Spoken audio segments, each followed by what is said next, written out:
first hour, we are going to cover some basics just on goal setting, on time management issues, on customer service. We're just really going to get into just some of the ground, some of the things you've heard before, some of you haven't, some of you are first-time attendees. And then what we are going to do is, in our second hour, we are going to do a home show for you. How's that sound? Keeping in mind a couple of things, if you will. What I am going to do with the show is, I know all of you know the product. You can do circles around me. I'm going to do my best attempt that it will be accurate. If at any point it is not, get over it, okay? And why I say that is because when I'm doing the show, many of you go, oh, that's not the ABC book. She got that wrong. So when you do that, when you let your brain go there, you miss something that's really important that's going to come right up next. So I want you to just roll with me. I hope I'm going to get it all right. And that would be really thrilling for me. For those of you that are relatively new to the company, I have never sold Usborne books, okay? I know all of you are going, oh, no, she was a consultant. I heard her say she was. I'm not. So it's just going to be. I wanted to take some of the things that I do and teach you and incorporate them into the show arena, okay? After that hour, we're going to spend about an hour probably doing a show. I'm going to come back because we've got 3 hours today. So hour 1 is going to be some basics. Hour 2 is going to be the show. And then I'm going to come back and explain why I did certain things. And I'm going to explain what was going on. I may even do some mock-ups with our ladies here on what I could have done that some of you might do that wouldn't be the wisest thing to do, okay? And so we're going to do some mock-ups after that hour. So don't get all wigged out in that first hour, in the hour of the show, like, I didn't catch that. Now, something else for you. And I have been asked by many companies to do this, and I have elected not to for a variety of reasons. But I decided to do it this time, and it is going to be videotaped, and it is going to be available to you for sale. So, yes! So some people already looked at that and said, what's the video? Is it the video of your tapes? No, it's today's video. So you'll be ordering that. We'll go home. We'll do the, duplication. We'll get it all prepared for you. And so we're guessing about a 4-week turnaround. So just to be, and I'm hoping that we don't, if we don't run into any glitches, but we've already done some of our preliminary homework in finding a distributor and so forth. So that's what's available to you. It will be available on a very limited run because this isn't going to be something I'm going to carry in my line all of the time. So if you want it, I'd order it. We are going to make it available for 1 month at the same convention prices. However, those people will pay shipping. But in talking with Kathy, we decided for you to be able to go home and encourage some of your downline, encourage your team members that just weren't able to get here, that they would be able to get a piece of that type of training and have an excellent training video to actually teach people how to do it. Oh, okay. So that's going to be what we're going to kind of do today. What I do want to let you know, especially for the first-timers, this in no way, shape, or form, our cassette tapes that we have the first set of cassette tapes called Step Into Success, which is the program I've done here for the last 2 years. This in no way, shape, or form will take away. That's an hour per each subject of really great information that it all won't be laid out in exactly here's how to do it format for you. So that's something, if you haven't picked those up, that is a great thing to have. When you order the Power Pack, you get the How to Build a $1 Million Team. As you start recruiting, I had a gal come up to me just as we started this. She said she came last year, she had 1 person on her team, and right now she has 42 people on her team. Is that not awesome? So as you have that, you're going to want to know how to build a $1 million organization. So it's a great set to get. Something new that I have this year is the Step Into Success in CD format. It is 4 CDs, and it is not identical to the cassette tapes. It's a new updated version, and it's about 50% new material. So that's what's new this year, as well as the videotape that you can order today. With that, let's get started. I know we've covered this before, but I think it's worthy of covering it again. You know why? Because it doesn't matter how many times I cover it, I still ask the same question about goal setting, and I still continually get the same answers. Why? I do not know. And this is something that you need to look within yourself And I think when you hear goal setting, people get a little bit freaked out about that. But the first thing we're going to talk about is success. How do you get it? And more importantly, how do you hang on to it? You know, as I travel across the country, and I even heard this just in the last 24 hours since I've been here chatting with people. Oh, you know, I'm just a stay-at-home mom. You are not just a stay-at-home mom. I would like you to get that out of your vocabulary. And I get this from this group more than any other group. And you want to know why? Because you're impassioned about your children. That's why you got involved in children's books. I get it. Okay? However, you know what? You are not just a stay-at-home mom. Far be it. You need to, first and foremost, what are you doing for other people? You know, when you introduce yourself to people, you know, I enlighten the lives of children with some of the best books on the market today, available anywhere on the market today. And because of that, it allows me to stay home with my children, raise them myself, and make an outstanding income at the same time. That's what you do. Not, I'm just a stay-at-home mom and I got a little book business on the side. and it's kind of fun. You want to hang out? So that's so many of you. What are you projecting? And so when you say, and the word you definitely got to get rid of is just, because I've got two children who are now 16 and 18, and you are not, at no point in the game are you ever just. Raising your children, raising our children is the single most important job that we can have. Do not ever be a just. That's a given. Some of you might get offended by saying, oh, you talk about the books first. No, but when people say, what do? You don't say, I'm just a stay-at-home mom, because that's the most important thing you do anyway. It doesn't even need justifying. You don't even have to explain it. So you can go right to, I help enlighten the lives of children with some of the most awesome, best educational books on the market. And it allows me to stay home with my children, making a great income and affecting the lives of thousands of children everywhere. That's what you do. So you need to get that turned around. Now, again about success. So then in talking to people, they go, oh, well, you know. So are you really successful? Oh, I just do this part-time. I'm just a stay-at-home mom. You know, I just pedal in it. When you send that message, wow, I'd love to have a show with you. How would you like to do my show? Wow, book me. It's not the first thought that you have when that's the message you're sending. The first thing in determining about success is it's for you. You see, so many of you get hung up in comparing yourself to other people. And the first thing you have to decide in being successful is, what does success mean to me? Success, very simply, is an achievement of something no one else has predetermined in whose mind? Yours is absolutely right. That's what success is an achievement of something you have predetermined in your mind. Better simply put, success is an achievement of the goals we set. So it stands to reason, if you want to be successful, you need to do what?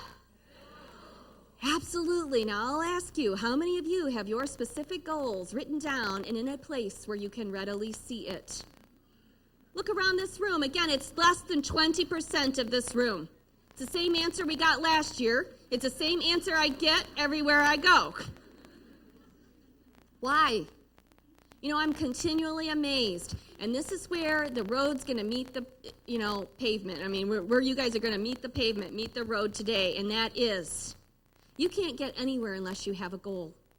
Goal setting is just the absolute nature. You see, journey is a success. Success is a journey. It's a road traveled. And I want you to start thinking about that. And you see, you get to pick wherever you want to go. If it's just one night a week and that's your journey, that's fine. If it's 2 nights a week and that's your journey, that's fine. If it's 4 nights a week and you want to build a big team, then that's fine. That's your journey. But you need to have a destination. If you don't have a destination in mind, it's going to be very difficult for you to get there. Just like if they said, oh, Belinda's going to be in town, it's going to be great. We're not really sure where she's speaking, but just run through the hotel and find her. What would be the feeling that you might get in that? You run upstairs, and you run on the third floor. No, she's down the hall. No, she's not there. I heard they're doing it back in the other conference center. No, she's not there either. What would be the feeling you'd have? Frustration. It would become very, very frustrating. And that's why so many of you get so frustrated, because you don't get where you want to go. But the truth of the matter is, you never had a location in mind. That's what that goal is. And I'm going to explain to you just a little bit. I can't explain the importance of goal setting. And I've tried to get into people's heads. Well, why don't you goal set? Oh, that's for the people who want to be really big. I just piddle.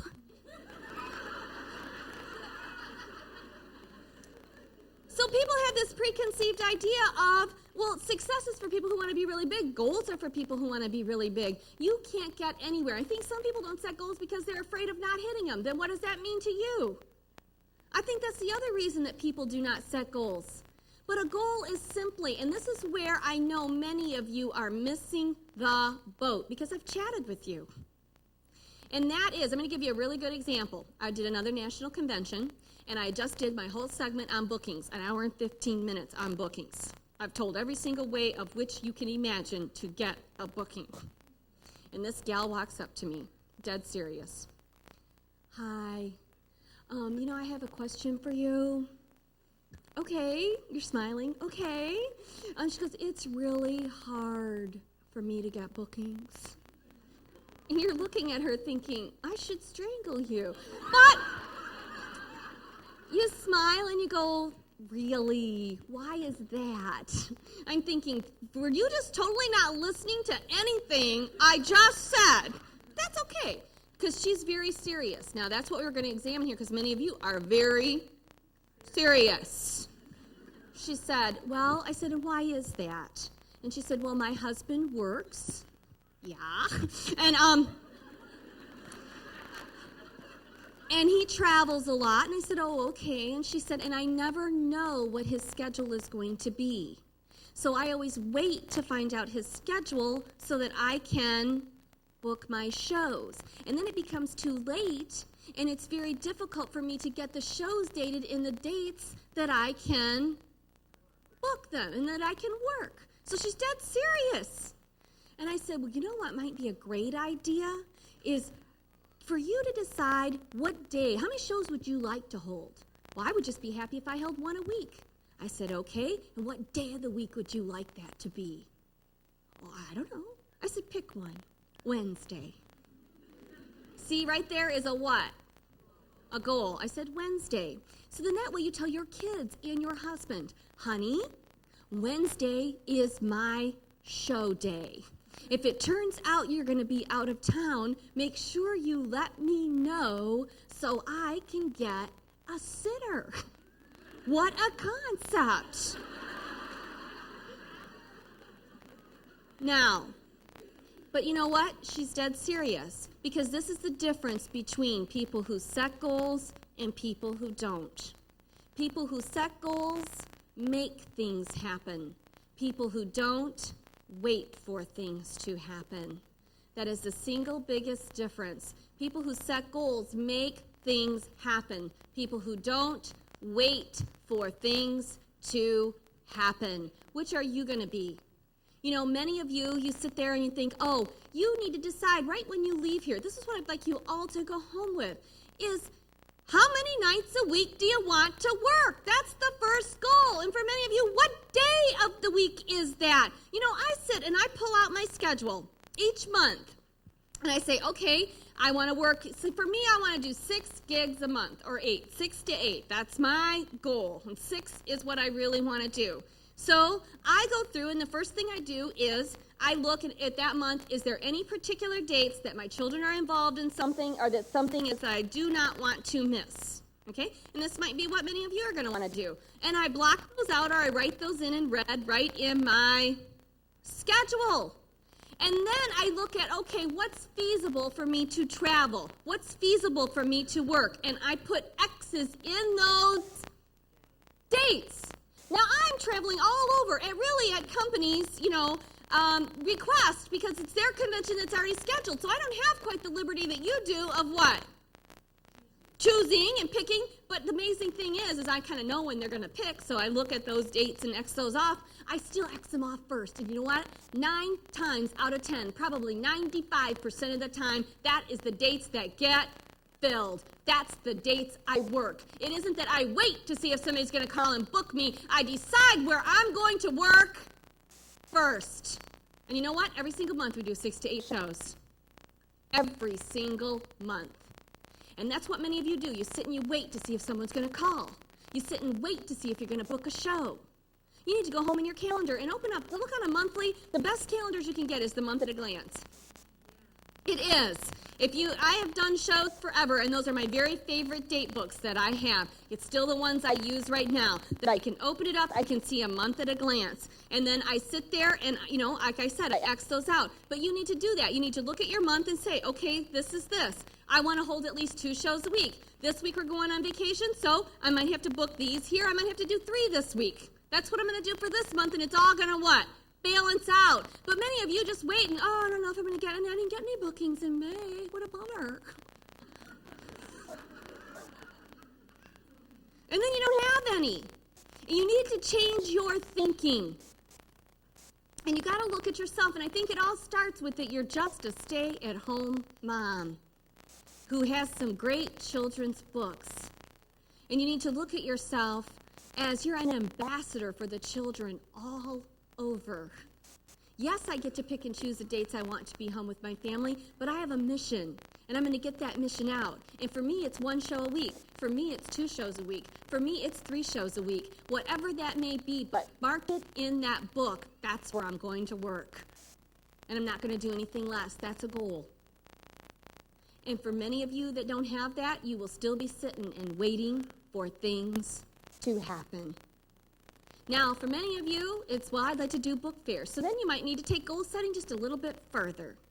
Okay, I want to hold 8 shows in a month, or I want to hold 6 shows in a month, and I would like to hold, for maybe if some of those of you have never have done one, I'd like to hold 1 book fair a quarter. I don't even know what's feasible. A book fair or a library show, maybe. If you'd like to do one of those a month, great. That might be a little tougher to get. But if that's your goal, then that's your goal. I want to do 1 a month. But I'm still going to do my what? My 8 shows. You see, the home show arena, I think so many of you, and they do go hand in hand, but the home show arena truly is. There are many, many wonderful places to get recruit leads, but there is none better than the home show, period. There isn't. Because they truly get to see you do your job. They get to understand the job. You don't have to spend a whole lot of time explaining the job because they just saw the job. So then you'll get to do those. So count that other things as bonus. I want to do 1 a month. For some of you, if you're not there yet, I'd be happy with 1 a quarter. I'd like to hold at least 2 a season. Maybe that's spring and fall. I'd like to hold at least 2 in the spring and 2 in the fall. But how many of you have even sat down and said, this is what I want to do monthly. This is what I want to do weekly. This is what I want to... Many of you have not. Because only 20% of you in the room even have a goal. What are the other 80% of you doing? Running around in circles? Oh, there's a lady at the bank, and I think she wants to sell, but I'm not really sure. But if we could go over there, and oh my gosh, the fair's coming up. Do you guys want to get a booth? We can work on the booth together. But then we got to do the craft show because the craft show's coming up, and that's going to be really important too. We need to get people to work that. Who's going to work that? And I'll work up all the things on the computer because that's what I really like to do is sit and draw things on the computer all day long anyway. And then I got to get back with that lady over at the bank because I really think she wants to sell. That's what the rest of you are doing. And it's like a hamster on a wheel, and you are moving fast and hard, but you are not getting anywhere. Now, I want to talk to you just a little bit about, so we got a little bit on goal setting. The other thing, I'm going to cover this really quickly. For those, so many of you have heard this, then I'm going to kind of go into a little bit of different things here. But your other biggest problem in your journey to success is, I said, you get your goals confused with other people's. So, you come into the business, and I've got Cindy right here, and I say, oh, Cindy, and Cindy's brand new, and I say, oh, this is so exciting, and Cindy, we've got this really terrific program. If you sell $1,000 in your first 30 days, you're going to get to add some really terrific books to your kit, and it's going to make the whole process a lot wonderful, and it's called our blah, blah, blah program. I don't remember. What is it called? One step at a time. It's called our One Step at a Time, Cindy, and it's so wonderful. But if you just focus on getting your 6 shows lined up, in 30 days, you won't have any problems whatsoever. So she goes, okay. So she goes out and she starts trying to get her shows together, and she holds 3 of her shows, and she calls me up and says, guess what, Belinda, I've already sold my $1,000, and I've only done 3 shows. I still have 3 left. I'm like, Cindy, that is awesome. You rock. You're doing so good. Now, how's she feeling? She's feeling great. She's feeling good. She's feeling successful. Now, we'll use Janet. Now, Janet's been around the block for a while. So, Janet says, okay, this is going to be my best sales month ever. So let's pretend for Janet that would be $7,000.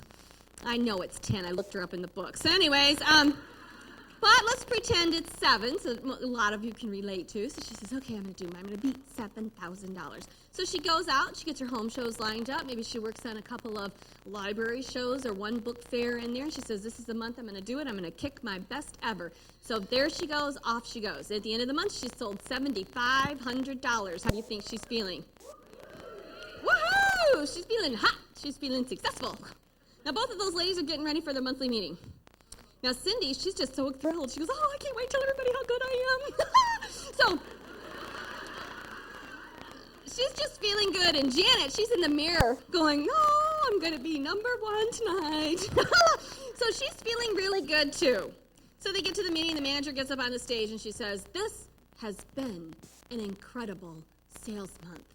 We have topped all of our goals as a team. We have had some of our top best sellers top their best sales ever. This has been so exciting. And our number 3, and our number 2, and our number 1 salesperson this month with $8,500 in sales is Kimberly Brown. Now, the majority of you clap, but many of you will look at your neighbor and say, you know, she does not work a full-time job. You know, her children are not small. Her life is way easier. You immediately begin to make excuses for why someone has done more than you. And you actually can walk out of that room feeling what? Defeated, worse than you came. Those 2 ladies ought to walk out of the door with their heads held high. They ought to walk out of that door saying, whew, I've exceeded my goal.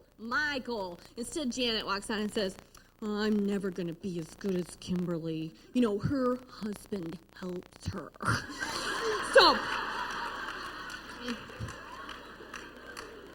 So she totally is on this great momentum, and she ruins her momentum because why? She got wrapped up in someone else's personal goal. And you do that most often when you don't have one yourself. You start looking, I wish I could be so-and-so. She's lucky. I had a lady walk up to me once at a big convention. I had taken a ton of awards. It was one of the conventions with the company I was in.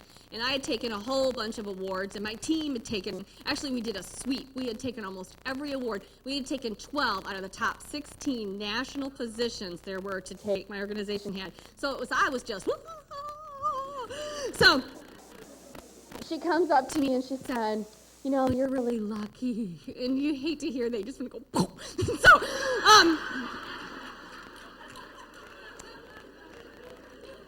she said, you're really lucky. You know, I live in a rural town.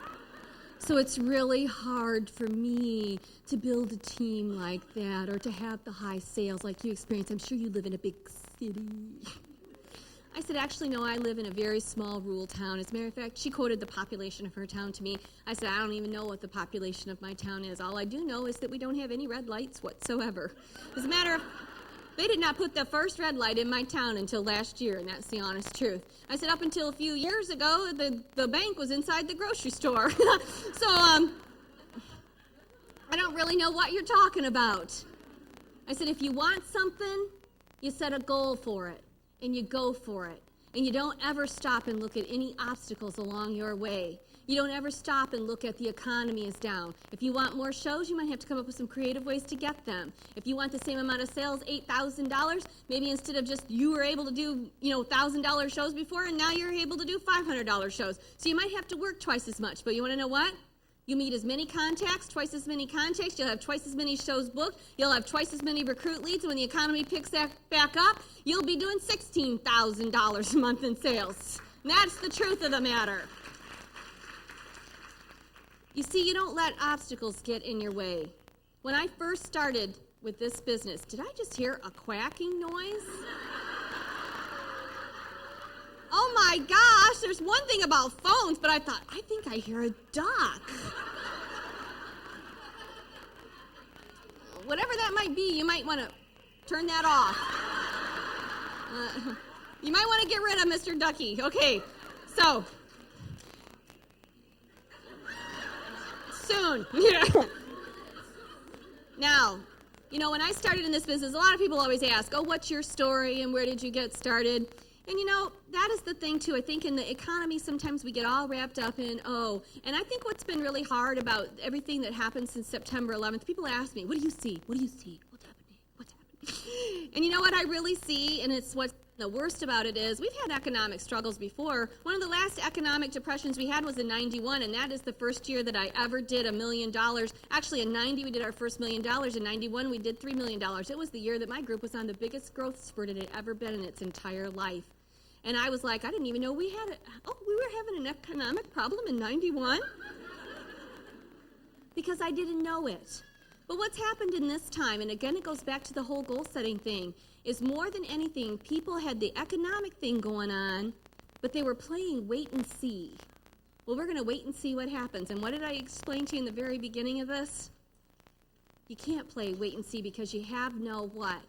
Destination. You keep your destination in mind, and whatever the obstacles occur along the way, you just work around those obstacles. You just find a way to get around. It's like the detours, it's the speed bumps, it's the roadblocks. You're going to have them in life. All of us are. You're going to have challenges.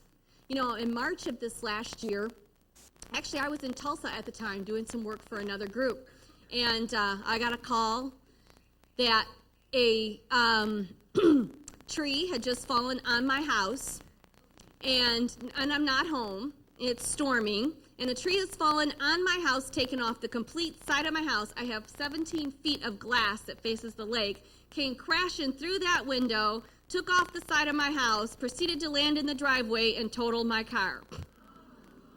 Yeah. And I was what? Devastated. That's what you call a crisis. That's a huge roadblock in the road.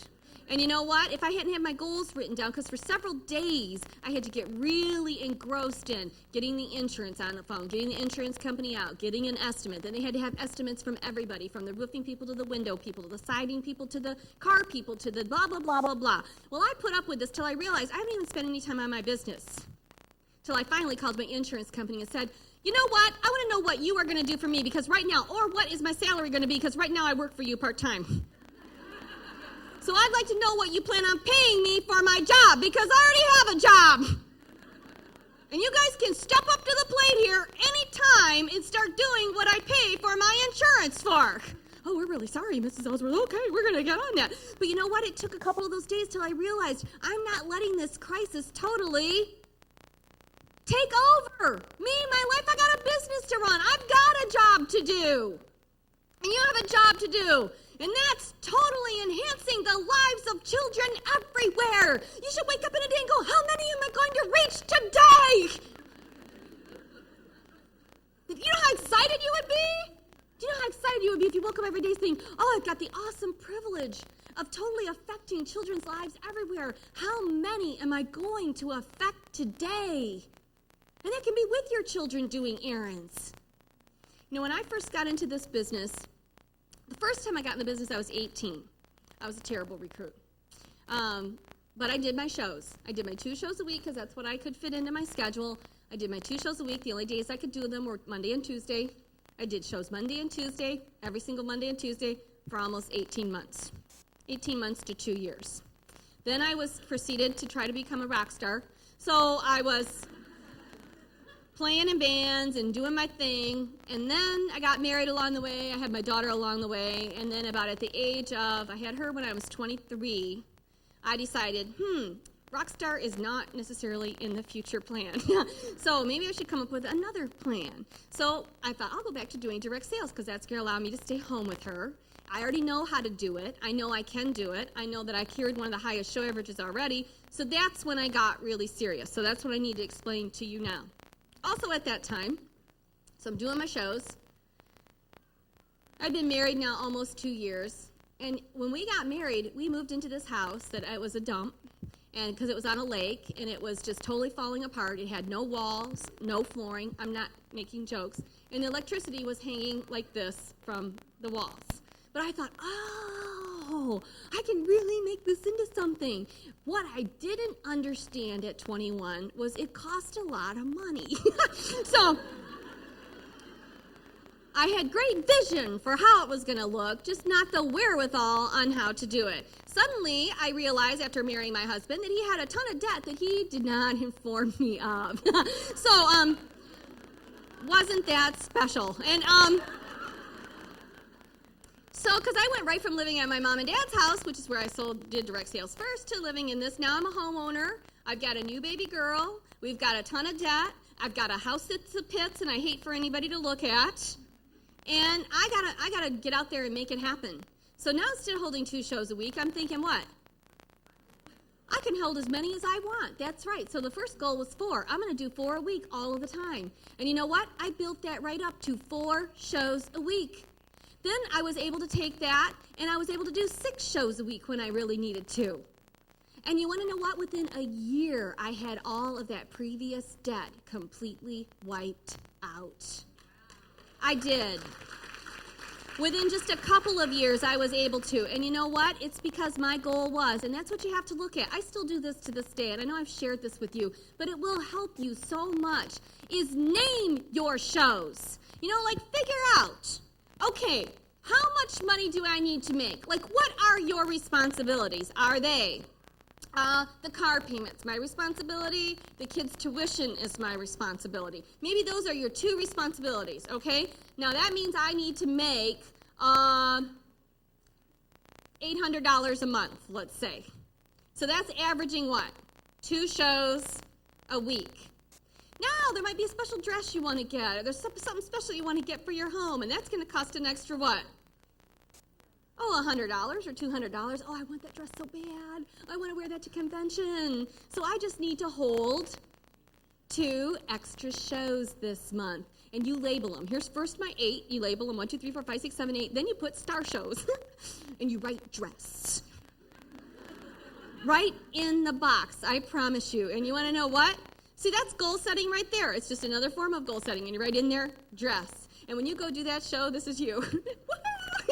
Because tonight is my dress, baby. I am going to do that, too. I'm going to get that $200 tonight because I'm having a $1,000 show. I'm going to go out and buy my dress tomorrow. When you get that attitude, you know, when I was building my house, it was like, okay, honestly, that tuck is got to go.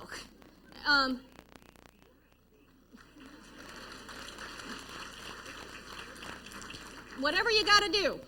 So pull the batteries out. Put it in your purse or sit on it, but go put it on my table outside. You can get it after the show, but it's distracting. So anyway, so then you sit there and you label that. When I was building my house, I did the same thing. It was like, you know, here's the budget you have, okay, and you need to do this many shows, but I didn't want those countertops. I wanted different countertops. I wanted upgrades on my windows. So then I would label in my book, countertops. And when I went and did that show, I was on. And that sometimes is just taking what? Control of what you want, of the things you need. Some of you haven't even identified how much money do I really need to make a month? So that's one of the things that you really, really need to focus on. That's a goal 1. What do I need to make in a month? But it is so imperative that now we've talked about this, the 4 Ds of success, and I'm not going to go into all of them. I'm going to go through them really quickly. If you really want to know what they are and how they all fit, you'll have to get the tapes. But the first one is to decide. The decision comes first. Everybody thinks desire. Some of you think, oh, I'm just tired. Oh, things have been really busy, but I'm just going to wake up and suddenly the desire is going to overwhelm me. Tomorrow, you know what? Tomorrow I'm going to be on. Tomorrow's going to be a hot day for me. But it isn't going to be. That's not how it happens. You have to what? Decide. The first D in the whole process is to decide what it is you want. Set the goal. The desire will follow after that, and you need to share it with everyone around you. How many of you are enthusiastically sharing with everyone around you? I see a lot of different products out there. I see a lot of different companies out there. I've worked with hundreds of companies, and they have wonderful products. There's decorative homes, and they got one beautiful to hang on the wall.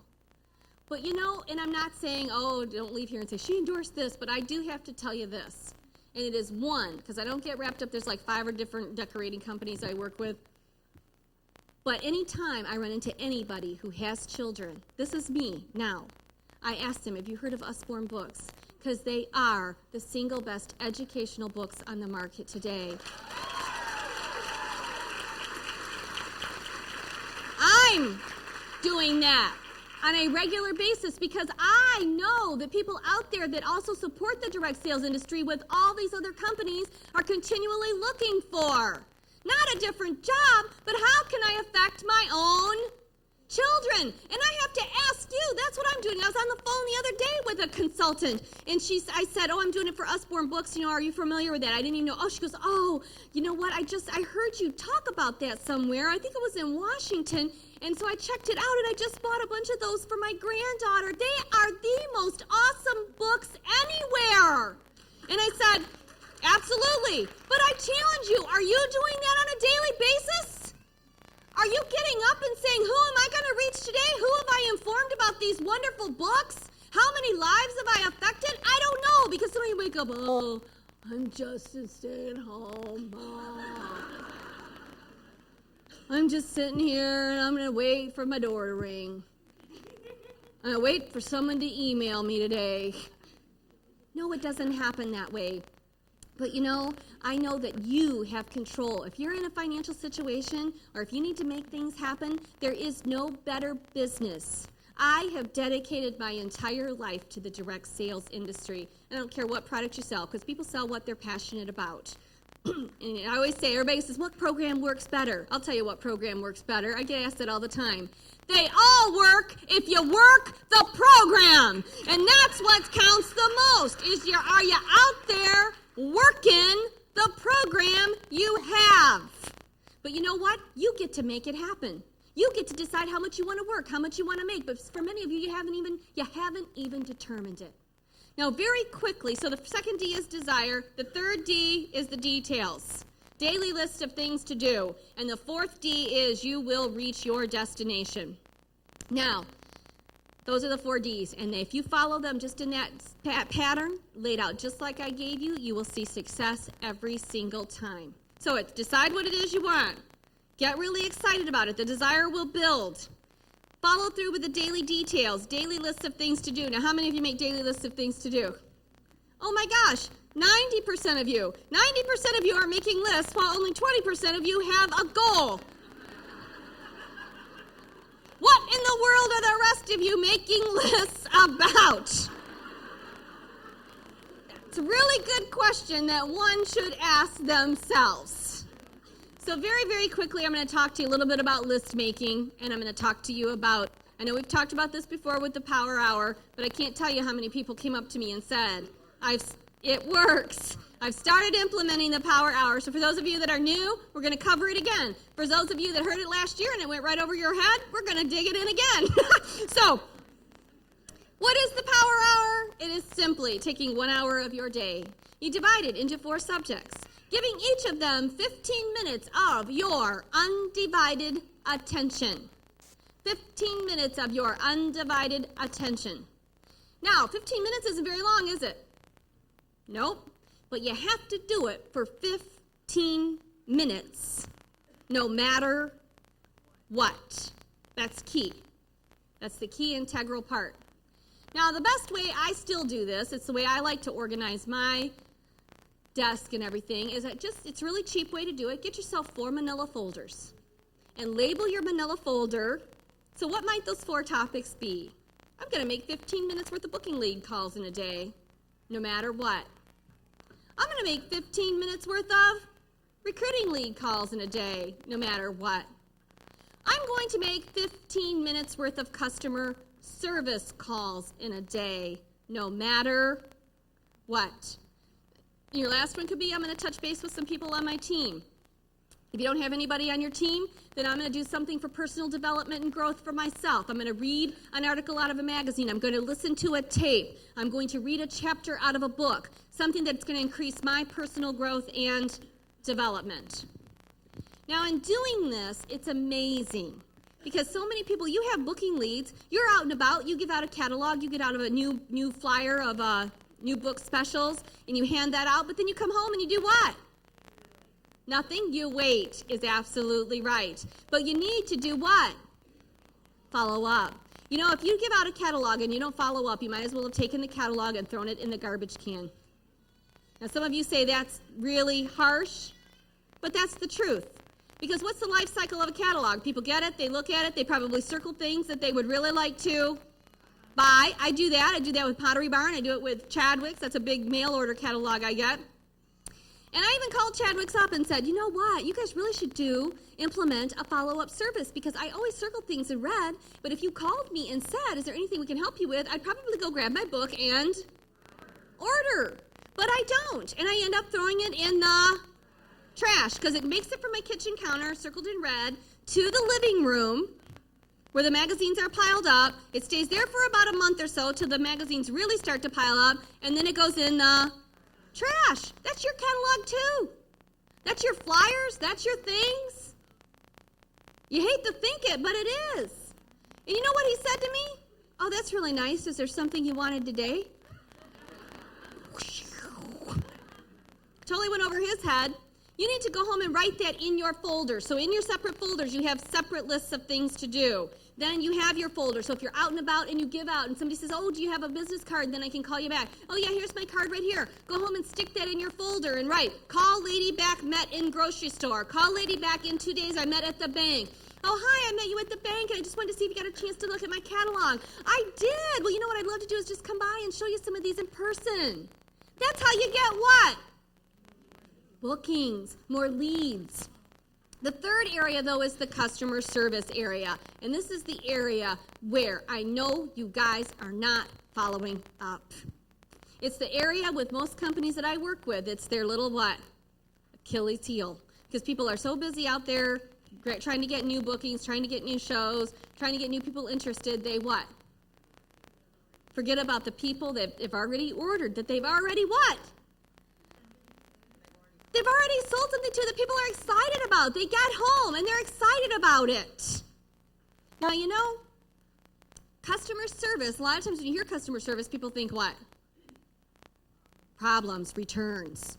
You need to label your folder customer care and spend 15 minutes on this. I challenge each of you just to spend 15 minutes a day on customer care calls, and you are going to be amazed at your business. It does work. It absolutely works. You pick up that phone and you say, hi, call them back. First and foremost is your hostess. Call her and see how she's enjoying her books.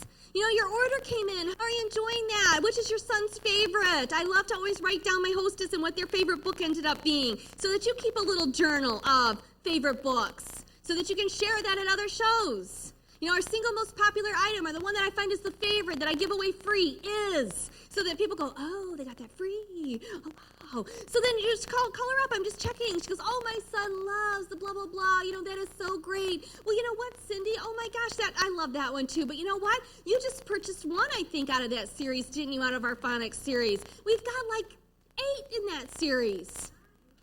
9. There you go.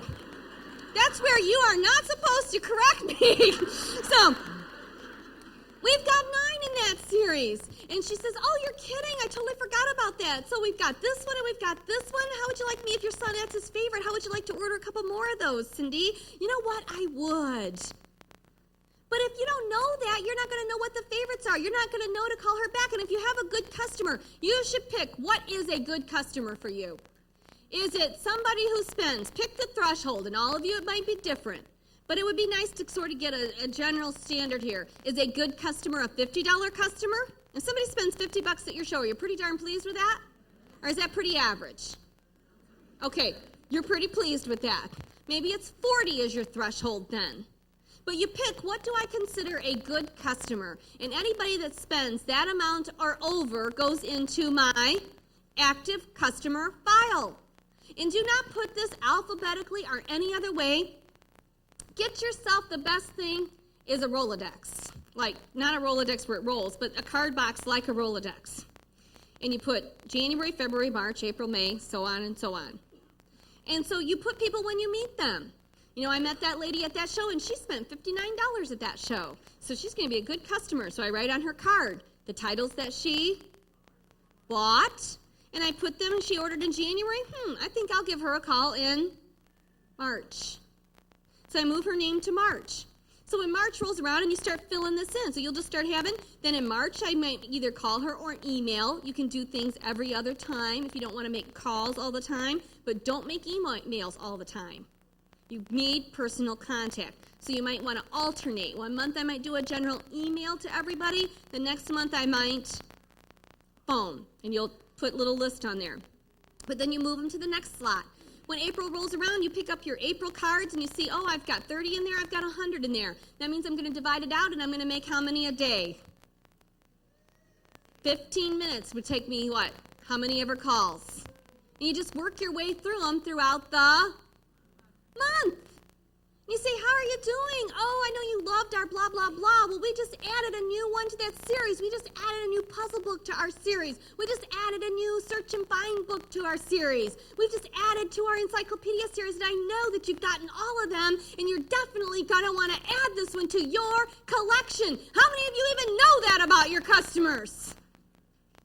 How many? A handful.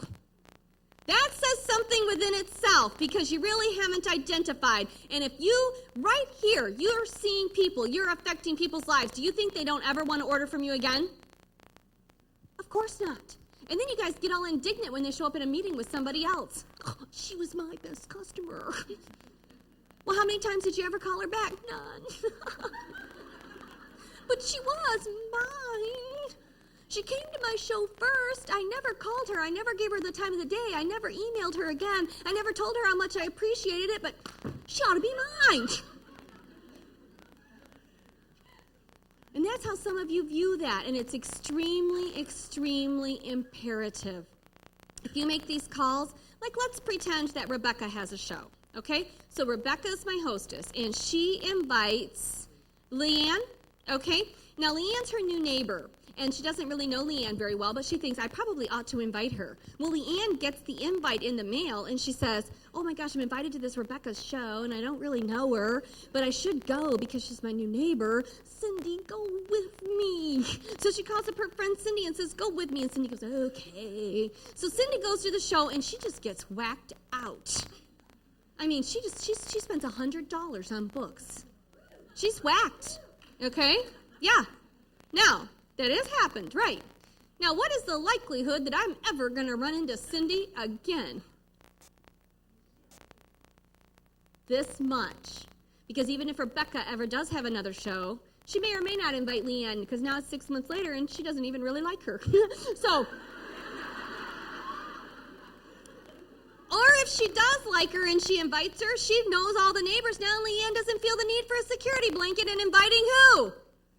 Cindy. So now I've got a customer who has spent $100 that unless I pick up the phone and call her, I am probably never going to see her again. Do you think this is a mistake? Huge mistake. And that's why I want to say, hey, Cindy, now here's the other thing. She might not have booked at Rebecca's because why? People often book because they want to help out the hostess. And maybe you didn't really do a booking talk, which we're going to talk about in section 3. So anyway, Rebecca she doesn't book there. And then I never call her back. But if I did call her back, and I said, hey, Cindy, how's it going? I met you at Rebecca's. I know you were there with your friend Leanne. Write little notes on your card. And she says, oh, yeah, how are you loving? Oh, I have to tell you, my kids love these books. You know, I've gotten lots of other books that I've gotten at the store, or I've gotten here or there, but they love these so much. These are their favorite books. We end up reading the same ones over and over and over. And I go, oh, Cindy, that's great. We've got lots of new titles and dot, dot, dot, dot, dot, dot, dot. And I was thinking about you today and thinking you might want to take a look at some of those. You know what, Cindy?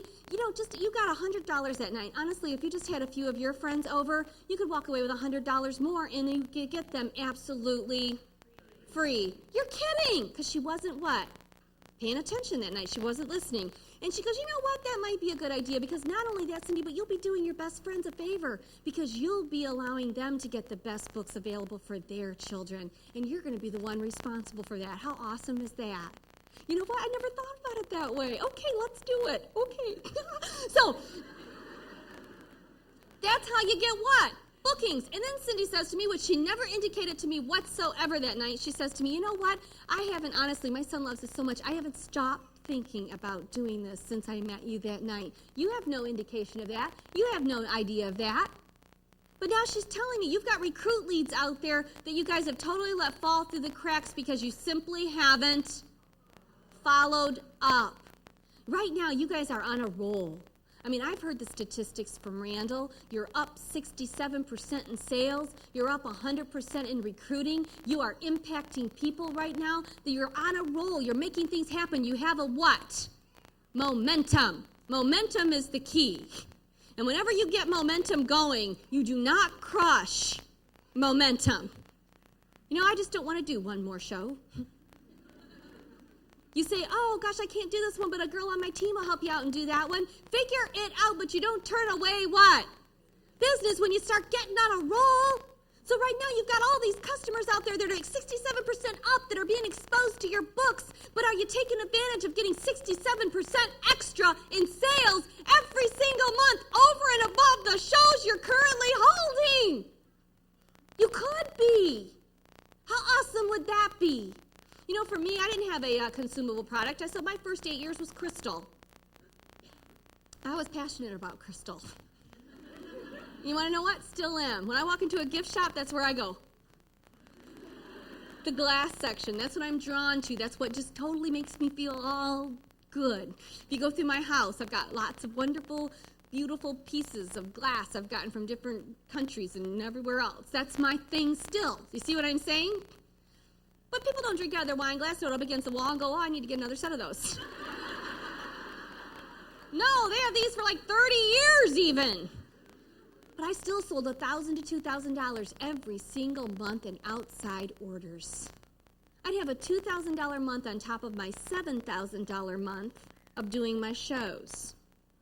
So I'd have a $9,000 to $10,000 month in the mid-'80s when the show average was $250.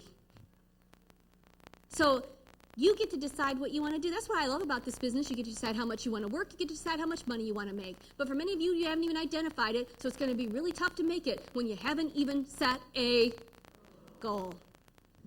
We're going to move on, and we're going to go into our show presentation here. Oh.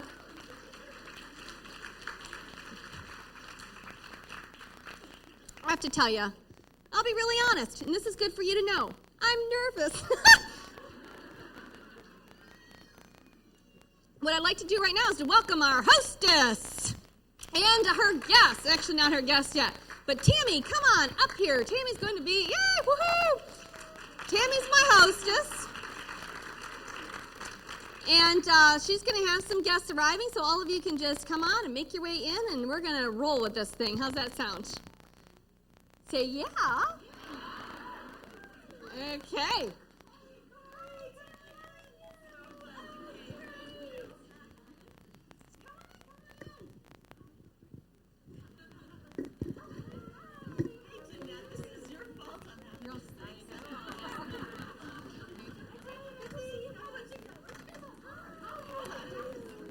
Test 1, 2.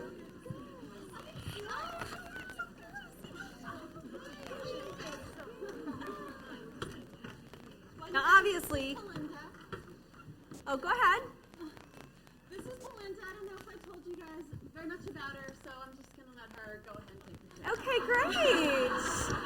Now, normally I'm going to go ahead and pretend like they didn't all come at once, okay? So we're just going to kind of, hi, welcome, how are you? Hey, and your name? My name's Belinda. Amy, is this your first time at an Usborne Books presentation? Oh, great, Amy. Oh, we got the most wonderful books to share with you tonight. We're going to teach you how to make great memories, lasting memories for your children, okay? Good, so glad you could come. Hi there, I'm Belinda, and your name is? Yoshine. Hi there, Yoshine. Is this your first time at an Usborne Books presentation? Another one. Have you? Yes. Well, you'll be delighted to know we've just came out with our brand new our brand new holiday catalog. Isn't it exciting? Yes. Yes, we got great new selections to share with you, and I'm so glad you could come. Thank you. Great, welcome. There you go. My name's Belinda. Thank you. Hi, Corey. Hi, Corey. How are you? Is this your first time at an Usborne Books presentation? I've been to a couple others. Have you? Then you must have lots of our wonderful they're books. great. Oh, that's great, Corey. Well, welcome. We got lots of things to do tonight. Isn't somebody else supposed to be that person? That's okay, because you're going to be the lady at the end that does not want to recruit. So anyway. I couldn't change up on everything. I'm going to change up on some things, but Corey has just said she's been to, so let's change it again. No, I've never been to one. Never been to one, never. Well, welcome, Corey. You're going to have a fabulous time tonight. I'm so glad you could make it. There you are, Jeanette. Welcome. Thanks. I'm so glad to see you again. I know. Jeanette is my previous hostess. Yeah, it was so wonderful. I'm so glad that you could make it tonight. It's good to see you again. There you are. Hi, my name's Belinda, and you're? Kathy. Hi, Kathy. Is this your first time at an Usborne Books presentation? It is. I've heard of them, but I haven't been to Oh, gosh, you're going to love it. I'm so glad you could make it. Okay, there you are. Hi, I'm Belinda. Kimberly. Hi, Kimberly. Nice to meet you. So glad you could make it. There you go, Cynthia. And actually, I don't know your name. Hi, I'm Belinda. And Cynthia, is this your first time at Usborne Books presentation? I've been to so many of these, I could probably do the show myself. Oh, is that right? So you know what? You must have then lots of our wonderful books. Oh, fabulous, Cindy. Well, you know what? That's exactly what I want you to do tonight. I want you to watch me do the show, imagine it's you doing it, and tell me what you think at the end of the night, okay? All right, great. Well, I'm so glad you can make it. We got a new catalog, too. So, and thanks again. There you go. Timmy, you want one of those, too? Because you're going to, yes, you're going to get your free selections and everything, so it's going to be great. Well, ladies, I'd really like to take this opportunity, and I'd like to thank Tammy for having the show. And we're going to pretend that this is a little freebie book. So, not the title that it is, but I'd like to really thank Tammy for having the show. And Tammy selected one of my bonus dates, and I'll tell you a little bit about that later. I've got about 5 bonus dates here for you ladies to choose from. But in booking the show, she did select one of those, and therefore I have a little special gift that is not available to anyone else.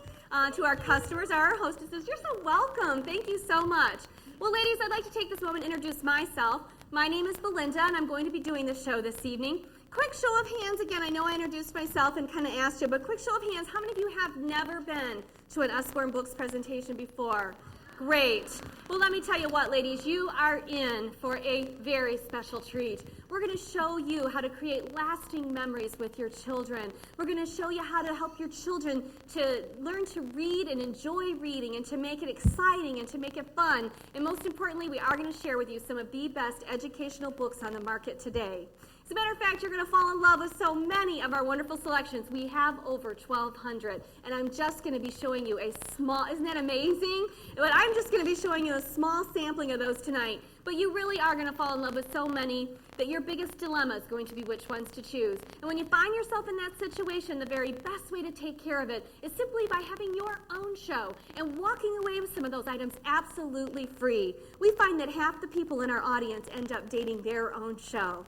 So with that, what I'd like to do is I'd like to go around the room, have you introduce yourself, and tell me how you know Tammy. That way it gives everybody just kind of an idea of who's who, and we'll start right here. I'm Amy McKenzie, and Tammy and I work out together, so she drives me on the treadmill and come on over. Oh, well, fabulous. Well, I'm glad you're here. Welcome. Hi, I'm Yoshine Wong, and Tammy's daughter and my daughter go to the same school. Oh, terrific. That's fabulous. So you both have young children then. Great. Well, I'm so glad you can make it. Hi, I'm Corey Smathers, and I work with her.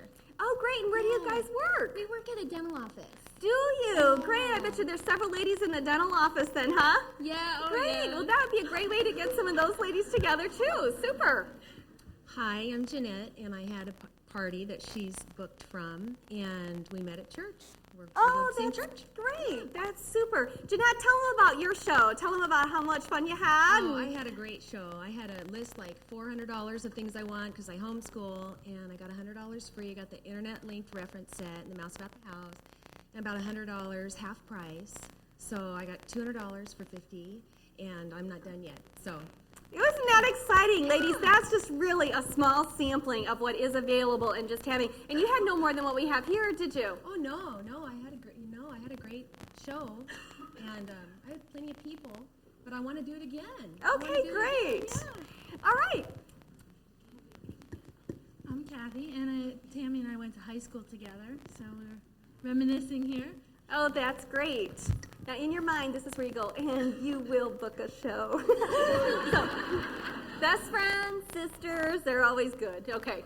Hi, I met Tammy it's kind of a weird story. My husband and a friend of ours play golf together, and they work together in hospital administration with children's hospitals. Oh, okay. And then he also has a family of homeschooled children. Oh, no kidding. And yes, and Laura knows my friend Yvonne, and Yvonne has a daughter who goes to gymnastics with my daughter, and we're just so into children. Oh, that is great. Well, Yvonne, Kimberly, you are definitely at the right place. Because not only are you going to get to find out great ways to impact your children, it sounds like that's something that's really important to you, but by simply having your own show, you can introduce this wonderful line of books, and you'll see them as we go on tonight, to all of those wonderful people in your life. Yes, it'll be great.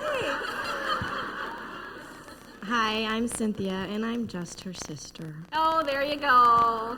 Well, I'm so glad you could make it, Cynthia, and I know you really care about Tammy, so being her sister, and we're so glad that you could all come this evening and support her in having the show.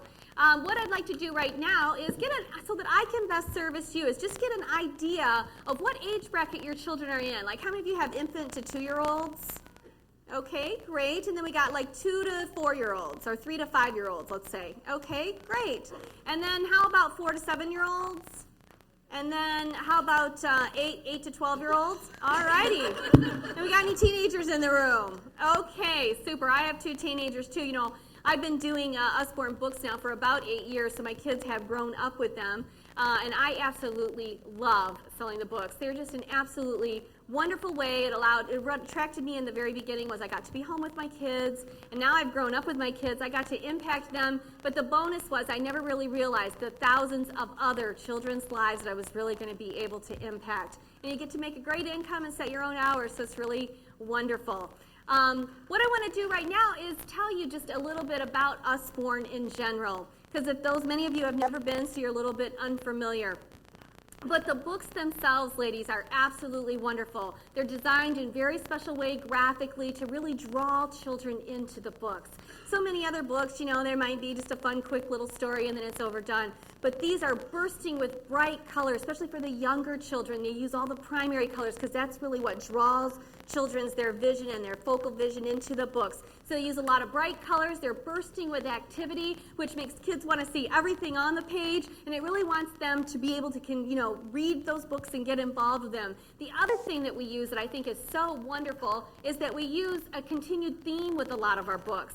So like in our Farmyard Tales series, you'll see some of the same characters. And I don't know about you, but I know even myself as an adult, when I read, I can't wait for an author that I really love to come out with a new book, because a lot of them carry the same characters. And so you like reading it because it's a year later and then that character advances. Well, children are the same way, and that's what makes you want and love to read. I love reading because of that simple thing, and I get so excited. Well, your children do too when they pick up a book and they go, oh, I know that guy, and I know that guy. And so that's really a neat theme that we also do with Usborne, is we have continued themes with continued characters, which really promotes children and encourages them to read and to learn as they go along. You know, Usborne, and plus kids can grow with these. Some of the same books are great for toddlers as they're great for a 4-year-old, as they're great for a 7-year-old. And I'm going to give you samples of that. So you don't have a book and then it kind of gets worn out. You have it for a long time and your child can grow with that book. So that makes them really wonderful as well. You know, we've won many, many prestigious awards. You'll see those smattered throughout the catalog. You'll see different books that have little seals with them on there. But we've won many prestigious awards. We've been adopted into some of the schools as actual textbooks. And we have accredited curriculum for homeschooling. So I know you mentioned some of your friends are into homeschooling. These are wonderful, wonderful selections and curriculums for homeschooling as well. So if you know of somebody that is into that, I know that can be a difficult thing to really find good books to, you know, promote the programs that they're working with. So great. Well, what I'd like to do right now is just, ask you, how many of you would love to eliminate one bill out of your monthly budget? I know, wouldn't we all? Well, you know, that is one of the great things. I told you a little bit about why I got involved with Usborne, but one of the great things about it is you can eliminate almost any bill in your budget simply by doing one show a week. Just going out one night a week, you can eliminate almost any bill in your budget, because on an average, we make about $100 in an evening. And I would like you just to think for a minute, what could you do with an extra $400 at the end of the month?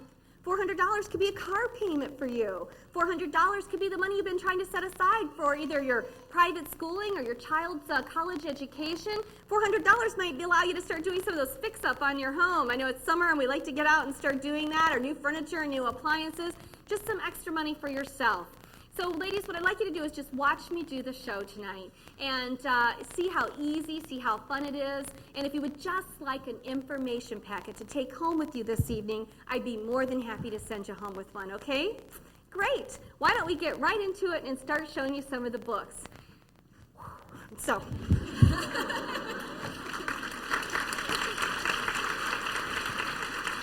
We're going to start out. I'm sorry that I got my back to you guys, but can you see the screen over there okay? Okay, we're going to start out with some of our board books. I'm going to take you young, and we're going to kind of work our way up. And again, I want you to remember, there's over 1,200 selections. I am going to pass out a catalog at the end, so you'll be able, yes, absolutely. But I'm going to pass out a catalog at the end, so you'll be able to see all the different selections. And I'm just going to highlight a few. You know, that's another thing about having a show. Great thing about having a show is that each show I bring different variety of books with me, and I highlight different ones. So as you go to different shows, you'll get to actually see and experience different books, which might be another great reason for you to have one of your own. But these are our board books, and these are for the very, very young children, infants, and up to 18 months. But what's really nice about these is these are the ones that use all the real primary colors, so they're very brilliant, draws again in your child's attention, and there's very few words on the page, and the print is very large. So this also, his kids, when they're really that little, don't want to hear, you know, a long story. But what it does also is it helps them later to learn and identify with just a few words on that page, and the page of what the actual item is. So it helps identification later on as well. They're all rounded corners, which sometimes are hard to find. If you go into the store, you'll find. So they're a little bit safer for your children. But we have a variety of board books throughout our catalog, and they're really great. I'm going to pass that one around so you can just get an idea of it. The other thing that children love so much are the touchy-feely books. Do you know, how many of you have any kind of touch? I know, don't kids just love them? Actually, it's like this thing you can't help yourself doing. I'm going to pass this one around. I'm going to catch every one of you going,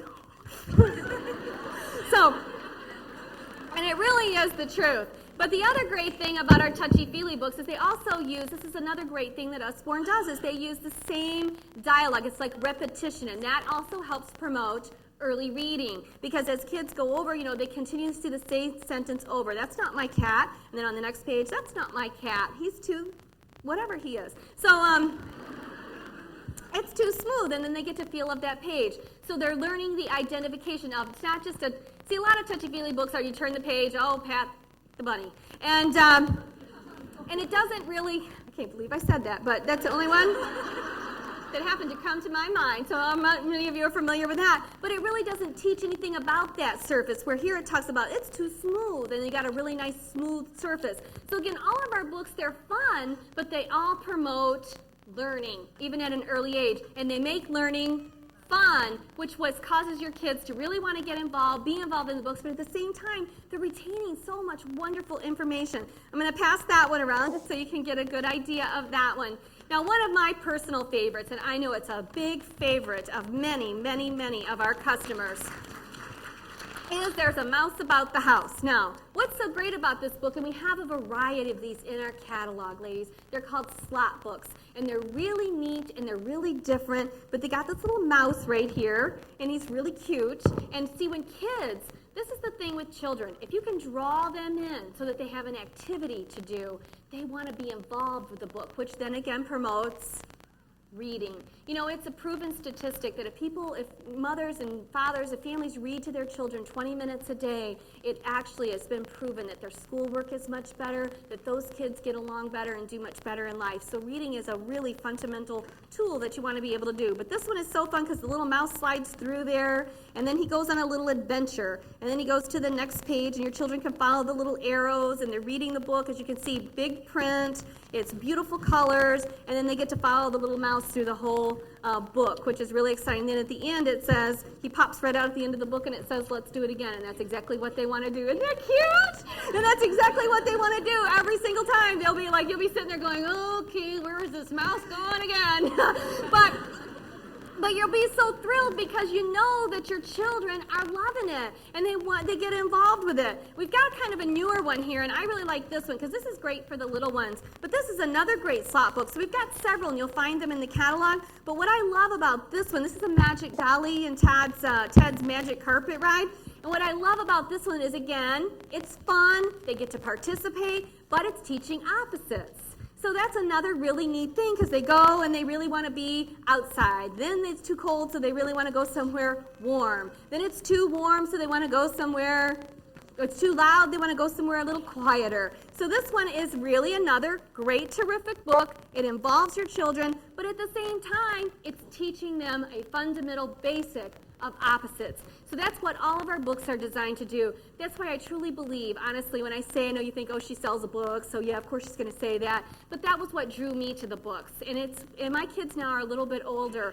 But you know what? That's what's so wonderful about it is some of the books, there's really no age criteria for it, like some of our art books. I mean, my son at 15 loves some of the art books and was able to get right into them and read them. But an 8-year-old might be really get involved in that and read that and be excited about those projects as well. So there's really no age difference there.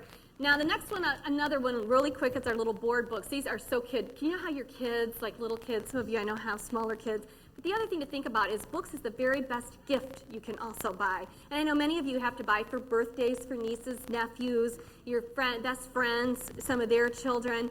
And books are the very best gift that you can give. And so I always love to just I've always got little, selections available, especially for a new mom. What better book? That's been my biggest hot thing, and it has been. Is when I am invited to a baby shower or that, I always give them a good little variety and selection of Usborne books because there really is no better gift. Everything else, the clothes are going to wear out, things are going to change, but these are going to create lasting memories that their child will remember for their whole life. You know, my daughter just graduated a couple of weeks ago, and so we were up in the attic. I know many of you haven't got there yet. You said you have teenagers, but we were up in the attic, and we're pulling out old photos and trying to make a little collage board. And in the box of some of her old school things was some of her favorite children's books. And she pulled them out, and it was so sweet. And she was like, oh, Mom, remember this? This was like my favorite book ever. And it almost brought tears to my eyes because she's 18 years old, and yet she hasn't forgot her favorite books. And that's the impact that books really do have. It's so awesome. Now, this is so cute because it's got the little handle, so whenever they want to go to Grandma's house or whenever they want to go somewhere, they're like, oh, you can get your books. And they go, okay, here we go. So, and it's really cute. And these are your favorite nursery rhymes. And you know what? We don't even hear nursery rhymes hardly anymore. And it's hard to find books that have some of our standard nursery rhymes in them. So these have those in them, and at the very end of it, they've got the little sing-along song. So it's absolutely adorable. This is great just to pick a few of these up. They're very inexpensive, very affordable. Pick up just a selection of these. So if you're invited to a birthday party or if you're invited somewhere, these are great little gifts to give away. Now, I have to tell you about one of our single most popular books in our line. This one, absolutely. The Mouse About the House is a must for every house, but I have been told by so many parents, by so many of my customers, by so many of our clients that this is singly the best alphabet book that exists. So I'm really excited to share this one with you. This is also part of our Farmyard Tales, and I'm going to show you Farmyard Tales in just a few minutes. But you know what's really neat about the Farmyard Tales? I told you they have some of the same reoccurring characters, but we've got a wonderful illustrator that works with our company, and he has designed this so that there's on every single page is Find the Little Yellow Duck.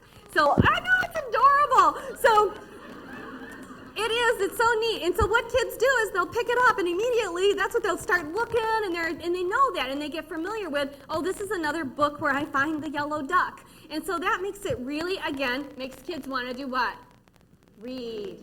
And they're also learning because they're identifying. But what's so great about this alphabet book that makes it different than so many others is it not only has the uppercase, but it has the smaller case. And many times you won't find that with other books. And so the kids, that's what they really see is the smaller case letter. When they start reading, they see more of that than they do the larger case. So that makes this wonderful. As you can see, sometimes they'll just have an A and they have a big apple on a page. But what we've done here is we've got a variety of items. So again, draws the child's attention in. They have to find the little duck. And they've got everywhere that the letter A appears on the page, it's highlighted in red, which then starts teaching them about just the early fundamentals of reading, which it's a fun story, it's cute, they get to be active, but they're growing with this book as well. This could also be an early first reader book for them, so that this can become one of their all-time favorites. So this is a must. This is one, oh, you know what, I totally forgot this, but in your little packet, oh, silly me, but in your packet, you don't want to forget this, but if you do, then you just fly with it. So in your little packet there, I passed out door prize sheets. And that's why I was going to say that one right there. And we're going to go through the questions later together, but for right now in the beginning of the show, what I wanted you to do is fill out your name. You can just skip that right now. We'll do that later. But take out your pens that you have. You all have them because I gave them to you. Smile. So, and as I talk about the different books, a great way to help me help you later is to where it says my favorite selections. You might want to write down like A Mouse About the House or the alphabet book. So as you see one that really grabs your attention, that's where you want to write that out because then that'll help me write up your order a little bit later as well, okay? Great. So just take a few minutes and you can do that. Ladies, I have to ask you right now, where is your favorite place to shop with your children? Where do you end up going and buying books? Toys R Us, okay? Target, yeah. Anybody else? Barnes & Noble's where you buy a lot of books. Well, I want you to pretend for a moment that I have a $100 shopping spree in my hand to Toys R Us. Now, how many of you would love a $100 shopping spree to Toys R Us? Absolutely. Now, I know you're all busy ladies, aren't you? Yeah, absolutely. Can you believe that June is already done? I can't either. When somebody was talking about 4th of July, I'm like, oh, no way. Anyway, so you have to find one night out of your bid. Nothing would make me happier than to give each and every one of you this $100 shopping spree to Toys R Us. I almost said JCPenney. So to Toys R Us. But you need to do a couple of things. One is you need to find one night out of your busy life in the next 3 weeks so that you could go shopping and spend it. Do you think you could figure that out? Absolutely. And the other thing is that you have to spend it all at once. Is that a problem? Well, ladies, I'm so glad to hear that. You're going to be thrilled because that's exactly what I have to offer you tonight is about a $100 shopping spree, and all I really need is one night out of your busy life in the next 3 weeks. Jeanette's telling you again, it's so true. You heard it tonight. She got $200 free, or actually she got over $200 and spent $50 out of her own pocket. So that was $150 that she ended up getting absolutely free. And it just takes one night out of your busy life in the next 3 weeks, and it's yours to spend. Isn't that neat? It is. Well, great. Let's continue then with our next selection. This book is awesome. And this is going to be three different things that I'm going to share with you that you're going to find in our catalog. But this is called our Farmyard Tales. And this particular book is also what we call, there's so many wonderful benefits to this book. I think everyone should have There's a Mouse About My House. I have it in my little even magazine, piles when I have younger kids or my friends bring over with younger kids that they can read. But for yourself, for reading to your children, this is my single favorite selection. And I tell everybody about this everywhere I go. That's what makes these books so great, and I'm going to show you that right now. But this is also called our bind-ups. And you're going to see that in the catalog, so I want to explain to you what a bind-up is. It's where we've taken several selections and we've put them into one. And you have an unbelievable savings. For instance, these books in the catalog, you'll find them all individually, are $4.95. And they're softback. They're wonderful. It's got all the same illustrations, wonderful detail. But in this one right here, there are 16 different books for just $21.95. And what's so neat about it is it also comes with the CD-ROM so that they can read along with it. Now, that's what our bind-ups are. You'll see several of these. We have our Things to Do series, which is awesome. I don't have that one with me this evening, but again, that's a good reason for having a show is I bring other selections. But I have so many grandmas that tell me the Things to Do series is so great. They love having those because when they have their grandchildren over, they can whip those out and come up with ideas or projects. Also the summertime, but that's another one that is available in the bind-up. There's several. You'll find them in the catalog. But what's so great about this one is, and this is why I believe it's a must for everyone. This is a great gift to give to someone. But, you know, kids, when they're very little, they don't like to hear a long, long story. Again, this has got the Find the Duck in it, so they're always looking for that. But you've got just a very, minimal reading material on the top line here so that we can read to your kids when they're very small and they don't lose their attention span. As your children get a little bit older, they've got the story that is a little bit more, larger. It's got more involved detail because your children are able to handle it at that point. Then, as they become early readers, you can go back to the top line and they're able to read just a very small amount of print. As they're 7 or 8 and they become a little more advanced readers, they're able to read the bottom line. So this book literally takes them from a year old to 7 years of age. You can get 16 books for one low price of $21.95. Definitely, Corey, that's the smart thing, writing that one down. So, that is a great one, and you don't want to pass up on that. I'm going to whip through very fast and get to the... no, I'm not. Okay, so... Now, I know many of you had older children, you were saying, around 7 to 10. We saw that in there. We have our first encyclopedia books, and ladies, these are incredible. This is something, even if you have smaller children, you might want to start slowly and gradually. I'd like to tonight, I'm hoping not just for you to buy just a couple of books this evening, but my hope is that we're going to become really good friends. And I'm here to service you from here on out as your children age and as they grow. And that's going to be my job, is to really help in your journey of educating and having great fun times with your child. That's one of the reasons I love this job as well. But this is our first encyclopedias, and you might want to just over a slow period of time, gather those up. But these are great because, again, as you can see, bursting with activity. But they're very facts. They're things also, all of our books are things that kids already encounter in real life.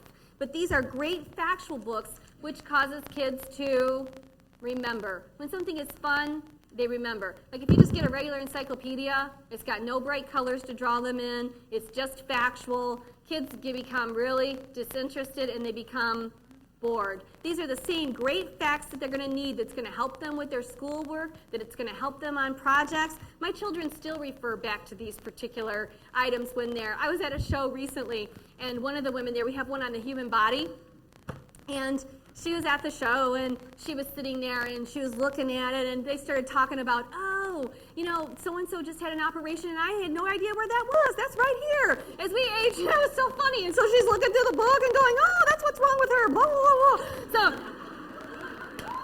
But you know what's so neat about that is the adults were learning something out of, because she had forgotten her anatomy, but she looks at the book, it's fun, she's teaching her children, but at the same time, she's learning again too. So that's what's the really neat thing about our books. So we've got a series, I think there's 6 or so in our first encyclopedia, and we're always adding to that collection because it's so awesome. So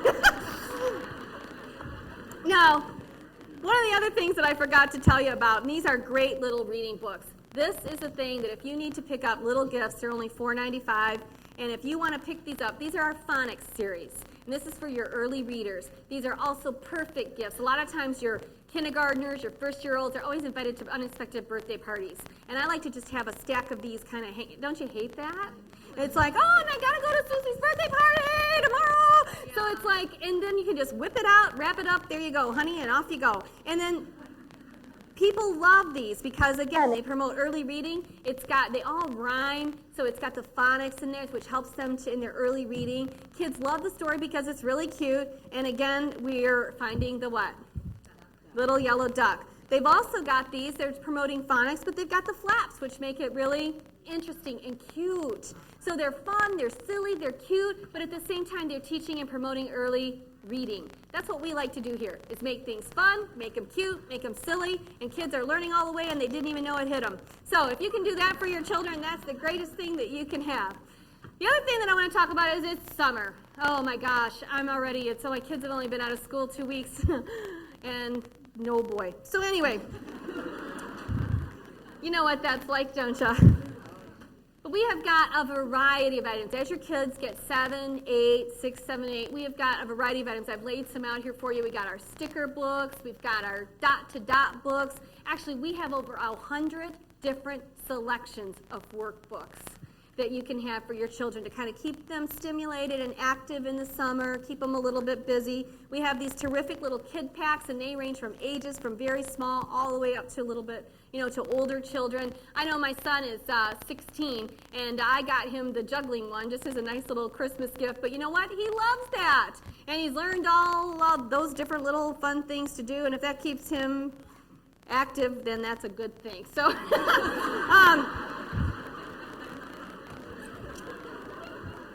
but we have many. I could go on and on and on and on, but I'm not, because I want to give you some shopping time. And again, I can't honestly tell you, now you've seen me do the show this evening, and I'm sure you have fallen in love already with some wonderful selections. And you're saying to yourself, gosh, I don't know which ones to choose from. There's all these workbooks, I should get that. There's these puzzle books. Our puzzle books are awesome. You got to look through that. There's also the search and find. I'm going to give you some time to do that in just a minute. But you fall in love with many items, many titles, and you're saying to yourself, gosh, that $100 shopping spree sure is sounding good. Let me tell you how simple and easy it is for Tammy, how simple and easy it was for Jeanette. First of all, ladies, all it takes is about 8 average orders, just like you're seeing here this evening. If you don't have 8 guests at your house, by grabbing a couple of outside orders and 2 friends. And I know that Tammy tonight has 2 friends. That's right, that not only want to help her out, but want to walk away with that $100 shopping spree themselves. So all it really takes is about 8 average orders and 2 friends. And quite honestly, ladies, why in the world wouldn't you want to have a show? I mean, it takes no more time than the time you spend here this evening. As you can see, we spend about a half hour or so. I'm going to help you out with your orders in a few minutes. But it takes no more time than the time here spent this evening. Didn't you have some fun? You've really learned some neat new things. That's how much fun that we're going to have with your friends. And really, if you could have somebody like myself, I'm going to come in, I'm going to entertain them, I'm going to educate them, I'm going to do all the work, and then I'm going to do all the cleanup. And you get to sit back, just like Tammy has done, relax, and walk away with $100 of your favorite books absolutely free. You really would be crazy not to take advantage of it. And that will just give you another opportunity to get the selections you can't get tonight. And honestly, can you see how this will impact the lives of your children? Oh my gosh, it's incredible. Well, you will be giving that gift to all of your friends by inviting them to your house and giving that gift to their children, and they will love you for it. So I'm encouraging each and every one of you tonight, say yes. I will work with you on a date that fits into your personal schedule, okay? Great. Well, ladies, what we're going to do right now is grab that door prize sheet out again real quick.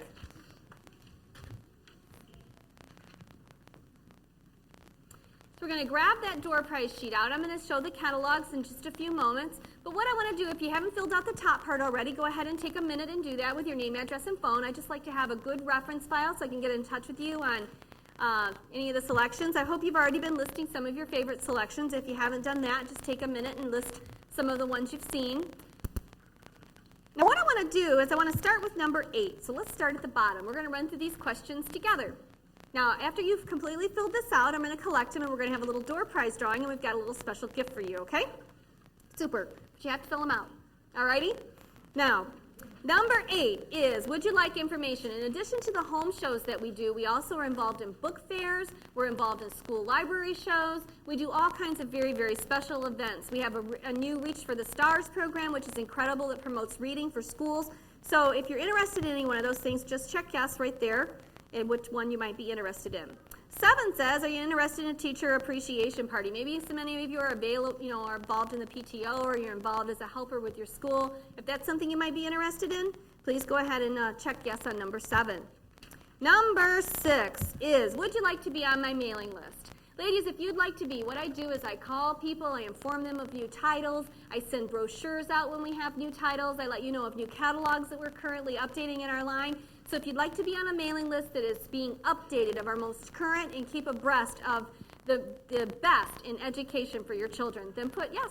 And if not, you please go ahead and feel free to put no. Number 5 is, can you think of any events? If you know of any special thing that's coming up in your community that you think that this would be a great place for, please list that, and I'll be more than happy to contact you and get more specific about that. What I'd like to do right now, though, is jump up to number 2. And that is, it says I'd be interested in receiving free books. This is if you'd like to host a show. Again, ladies, you saw the simplicity of it. It isn't a show that takes that much time. It's a show that your friends will generally appreciate you for having. So I'm encouraging you right now to put yes on number 2. If you absolutely want no free books, go ahead and put no. Okay? But if you're thinking about it at all, even just a little bit, please check maybe, and then I can talk with you about that on a more personal basis, okay? Now, number 3, and this is, I would like information. It says in a part-time or full-time job, ladies, but honestly, if you would just like some information on how you can have your own business, how you can just get involved. Now, I know many of you, you've watched me do the show tonight, and you've thought, gosh, it seems easy enough, and it seems fun. I mean, it isn't really hard to describe the books. I mean, you start reading them, and you understand them pretty quickly. And so it doesn't take anyone a long time to be educated. It's not like you have to learn a lot of technical items about healthcare or anything else. So that's kind of a neat little thing. It's really easy to get involved. But maybe you've said to yourself, you know, gosh, what if I'm not any good? Or what if I get involved and I've never done any kind of sales? Well, you know, ladies, that's what's so awesome about Usborne is they literally give you a chance to give it a try. It's a very minimal investment, as all we ask is to just do a handful of shows with some friends of your own. Give us a month, do a handful of shows. At the end of that month, if you don't like it, you simply walk away. You got some terrific books for your children. If you don't want to, don't even want to do that, you can have a big hurrah sale, sell them all off the table, cash and carry, you got even more cash in your pockets. But you know what you might find out? At the end of the month, you might find out, gosh, I like this. I get to set my own hours, I can make some extra income, I'm really impacting the lives of children. So if you would, again, just like an information packet, either for yourself or for a friend, please put yes on number 3, and I'd be more than happy to give that to you tonight. Great. We're going to collect those. We're going to have a little door prize drawing, but right now I'd like to pass out the catalog. There you go.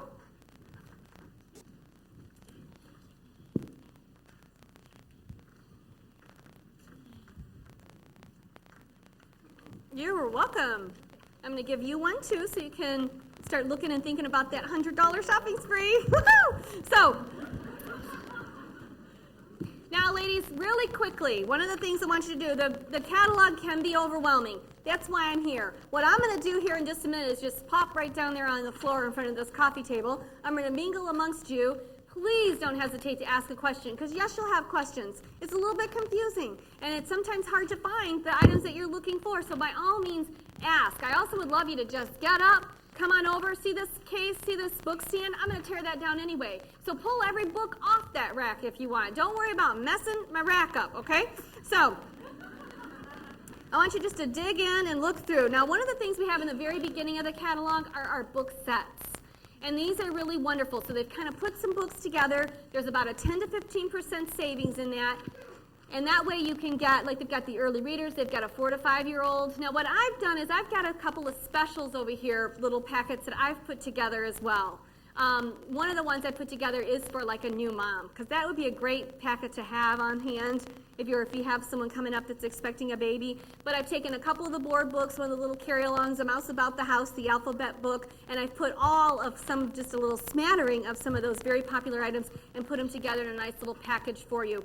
So you can take a look at those. Those are designed. We've done that with a couple of the others. But the company has laid out a few for you here in the beginning. Again, there's a savings. What I've done is I have just laid them out for you so that if you just want a good variety of books, it's not necessarily a savings with that, but it's a great way to just say, yes, I'll take that new mom package, or I'll take that package. So I've got about 3 of those laid out for you. Then it starts with the smaller children. We got the Farmyard Tales, and it works its way on up to the older children. And again, I have older children now, but I still buy these books for them. They love the I Spy books. My daughter, I've gotten her the makeup book. She absolutely loves it. So you really want to think about promoting reading with children. So many times, people read to their kids till they start school, and then they stop reading to their children. And it is such a great gift if you can find interesting books like our early encyclopedia set that you can still sit down and read with your children even after they've began school, because that does help them in their schoolwork tremendously. So you take a look. I'm going to kind of mingle around. And you know what, Tammy, you just sit down and relax, okay? We're going to give everybody a little chance to shop, and then we'll get that, we'll get those refreshments out. And maybe people will want something to drink. You could grab the drinks. But I know you prepared that nice cake, didn't you? Yeah, that's yummy. But tell you what, we'll just give everybody a few minutes to shop, and then we'll all enjoy dessert together, including you. How's that sound? Okay, great. So, that is basically the show. I'm going to continue.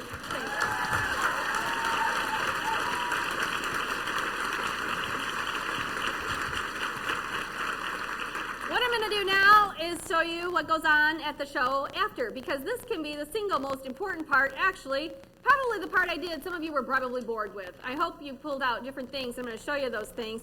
But now is the important part. And so many of you, now you think you're what?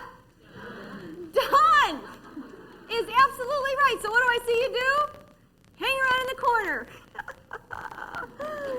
How's everybody coming? This is where you need the ears on either side of your head to stick out like this. You need the ear that's in the back of your head to go pow. So they're sitting over here, Gavin, you're sitting down here, so then you just kind of want to sit down with people. I hang right out with them. As a matter of fact, I found it always best if you can sit right down on the floor, go ahead and do it, because it makes you one of them. It makes you accessible. It makes you at eye level. It makes you very, so you're going, oh, and they're going, oh, they're very eager then to say. They are not eager when you are standing up over here in the corner to walk over there and say, excuse me, I have a question, because I'm an idiot and everyone knows it here. So, that's why people don't get up and they don't want to get up out of their seat. They don't want to move over here. So you want to pop yourself right down here in the middle of where everything is going on. So you pop down there and people are starting to shop and they're getting their orders together, and you want to kind of mingle, and I'm walking around and I'm going, how are you coming with your order, Corey? Can I help you out with any of your selections? I'm doing fine right now. Okay, super. Is anybody ready, or they would like me to sit down with them and kind of go over anything? Yeah, get up. There you go. How are you doing? Good. Why don't I just sit down here between the two of you? There you go. I did this. You guys are laughing. This is what I did at every single show I ever did. I just would kind of make my way around. And so, how are you ladies coming? Good. Oh, I know. Is that not adorable or what? This is really the best, I swear. So, anyway. Did you get this one? Did you get this dog? No, I haven't gotten this one, but this is on my wish list. Oh, it is. Oh, I think I'm gonna get this. Oh, that one's great. awesome. Yeah. Great. So you're ready with your order, Corey? Yeah, I can fill that out for you. I'd be that's happy great. to. Okay. Okay, so we're going to start with the alphabet book. Right. Okay, right. and that's great. And then what else would you like to get this evening? I'm gonna get that farmyard one that I Oh, liked. you are going to love Yeah, that. So the one for the $21.95, Yeah. that's the best savings. Oh, That's an good. incredible savings. There we Good. go. There's that. Now, did you want to get any of the little phonics books? Because they're great and they're only $4.95. You can pick up a couple of those. Nice to have sure, those as gifts. sure, yeah. Great. Yeah, great. Okay. Yeah. How many of those would you like? Let's just get one. We'll get one today. Okay. You know, the favorite one of people is our frog on a log. No, I don't know. I don't know. So here we go, and we're going to write that up, and that's going to be your total there. Oh, And great. great. Do you take credit cards? Oh, or- absolutely. Oh, Okay. Okay. As a matter of fact, we encourage, ladies, I didn't mention that, but we do take Master and Visa and looks like Discover. And take checks and cash is always welcome. So we'll help you out with that. Great. Here's your title. Now, Corey, I see here that you on your door prize sheet that you were interested in having a show. Yeah. Oh, that is fabulous. I You're wanna going to have be that shopping so spree. Oh my gosh, who wouldn't? You know, I mean, That's honestly, great. goodness, great. Yeah. Well, that's going to be your total. And you go Thank ahead and we'll put that you. on your credit Okay. card. I'm going to go get you a hostess packet, okay? Okay, And we'll all get a right. date set for your show. Great. Great. You just then make your way around this room, okay? We're going to kind of skip ahead in our order writing process. But again, sit down with them. Take their order. Ask them if you can be an order builder. Did they want to go ahead and add one of those to their list? You know what? Yeah, throw that one in. When you sit there and just go, are you all set then? Or now we'll continue with, we're going to go to Yoshine next, okay? So I'm writing up her order, da-da-da-da-da-da. So then I go, okay, Yoshine, are you all set with your order then? Yes, I think I am. Okay, super. Were you able to get everything you wanted tonight? Well, I was hoping to get one of those sets, but it's a little bit out of my budget. Oh, you know, Yoshine, you ought to really consider having a show. I mean, that way you'd be able to get that set absolutely free. I'm not sure. You will? You know what? People love the opportunity to come to additional shows. So anyway, if you're thinking about it, like what if you are thinking about it? I am thinking about okay, it. well, what night would you think about doing it? About Thursday night. Oh my gosh, Yoshine, Thursday nights, I swear to you, are our very best booking night. Oh, really? Yep. Thursday nights, people get paid a lot on Fridays, so they're like ready to go. They have a lot of fun. But I do have one date of our bonus date on a Thursday. So not only will you be helping out Tammy, but you'll also be getting some additional free books and a little special great. gift to my bonus date, okay? Okay. How's it sound?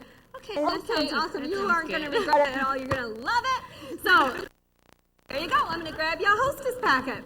Now, the bonus dates, in case you're all wondering, what are bonus dates? You just fill out, I pulled these because I didn't have any, but these aren't really bonus date cards. These are invitation cards, but that's what I had. But what you want to do is take 5 index cards. You can even have these printed up yourself. Name, address, phone, work phone, cell phone, or whatever places to get a hold of you. And then right up here really big, you pick 5 dates in your calendar. The next 5 dates you really want to book, what works for you. And you put those right up there. And then here you have my favorite selections are. You can simply, I have done this so many times. As time went on, I didn't use them as much, but I always taught new people how to do that. But say you give out the book first, that's their bonus date, and then you say, I've got 5 different dates to select from. You just leave them out on the table. So then when Corey books, I grab that and I say, okay, great, Corey. Now, did you want to go ahead and book on one of the bonus dates so you can get that additional gift? Oh, of course. Absolutely. Yeah. Well, there's my Thursday I have, Yoshine. Okay. Great, and you can select from one of those. And of course, I have other dates in my calendar, but these are our bonus dates. Oh, I'll take Friday. Absolutely. Ladies, go ahead and fill that out for me, if you will. And on where it says my favorite selections, I know you're all finished with your order now, but take a few minutes and write down what other selections you would like free. That way I can help make your show the best for you ever. Okay? Great. Then you take the card with you. You know what they're working toward. These date cards actually are the absolute best because then you know what they want free. You've got all their information. You take that home. It's right in your calendar. You've got your little date card with everything you need on it. You know what she's working toward. You see her selections. You tell her, if you really want, this is almost $150 in free, so you're going to need to have a. Now it helps you what? Hostess coach her because you actually have your card. So date cards work out great. Plus, it's causing people to book in the dates that you want to work. Not, so when would you like to have your show? So then you're making your way around the room. Now I'm kind of working with different people, and I see that Cynthia has put on her door prize sheet that, yes, she would like an information packet. So I walk over to her and I say, Cynthia, I see here you wanted an information packet. That's so terrific. Well, I've got one for you right here. Just pretend it is. I got an information packet for you right there. And Cynthia, what I'd love you to do is just take it home, look it over, and I'll give you a call in a couple days to see if you have any questions. How's that sound? Great. Tuesday, Thursday, which one works better for you? How about Tuesday? Oh, Tuesday's wonderful. I'll give you a call, say Tuesday morning, okay? Okay. Great. Walk away. As I'm walking away, what do you think might happen? Oh, absolutely, Kimberly. Let me go grab one of those for you. So,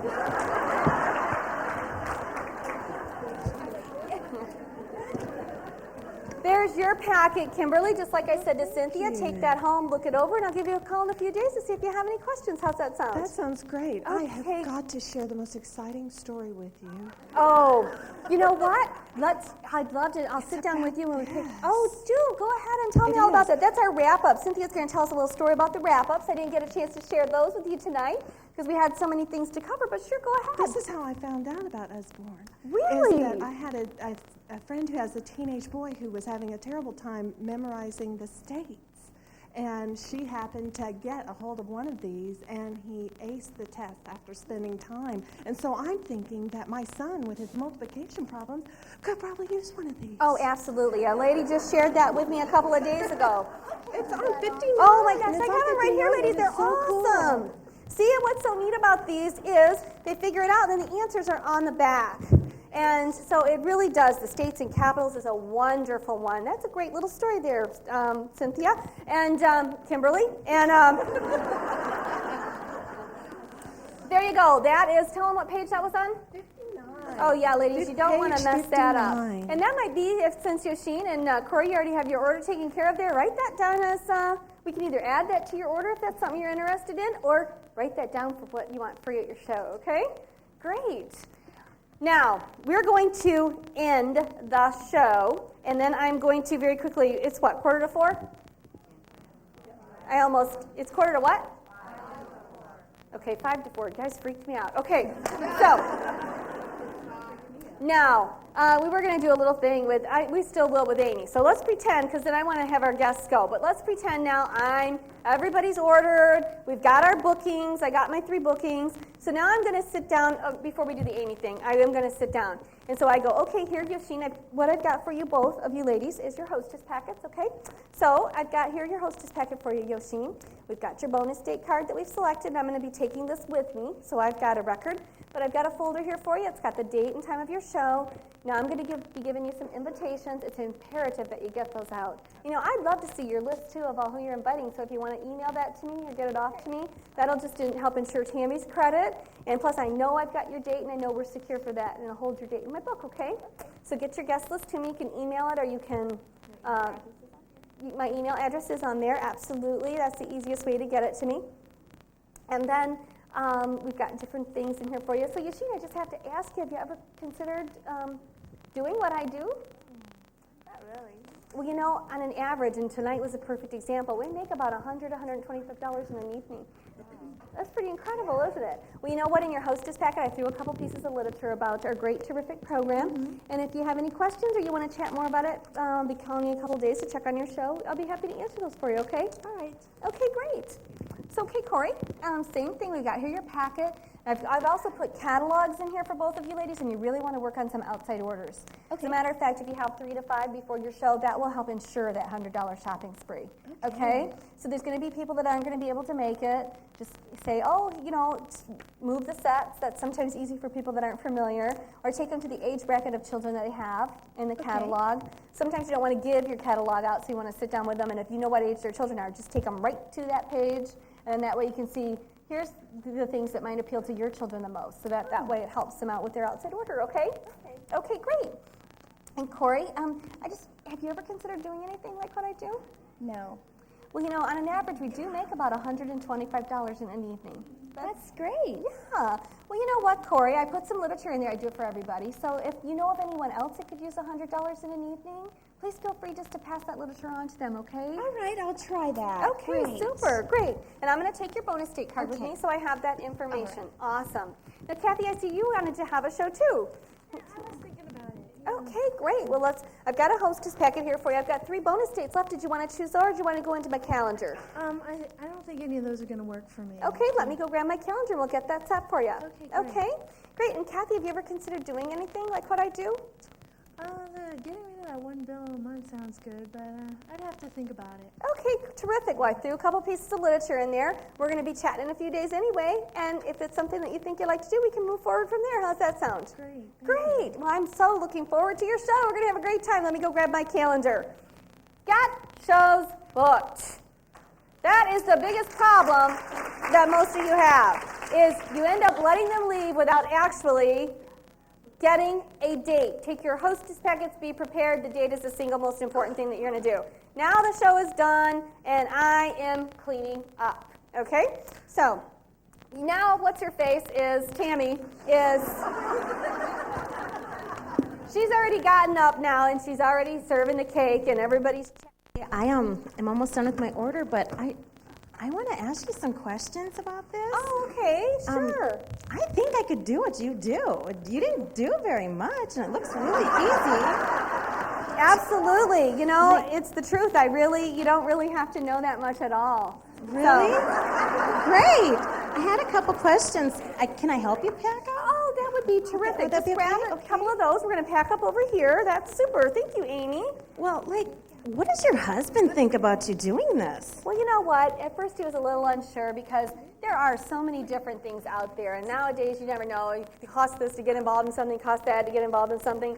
But quite honestly, it's a minimal investment. It's less than $100. And my very first show, I had that paid off. And then I make between $80 and about $120 in an evening. So now he just says, honey, when's your next show? So you don't get paid in books?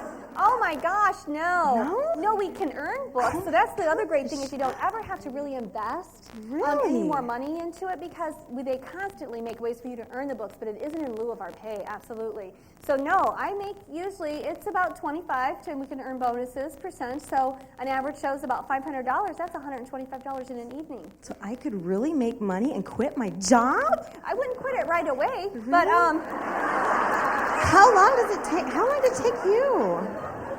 you know what? I always tell people, oh, don't quit your job right away. But honestly, in 6 weeks, if that was your goal or whatever period of time, it depends on how many shows a week that you want to hold. So I'd be happy to sit down with you and see what you're currently making, what you need to make, and then how quickly you can do that. I can sit down and go over that. Oh, absolutely. I think I want some information. Oh, Okay, let me grab how a many packet how for many you. nights do you have to work? You know what? Have to work?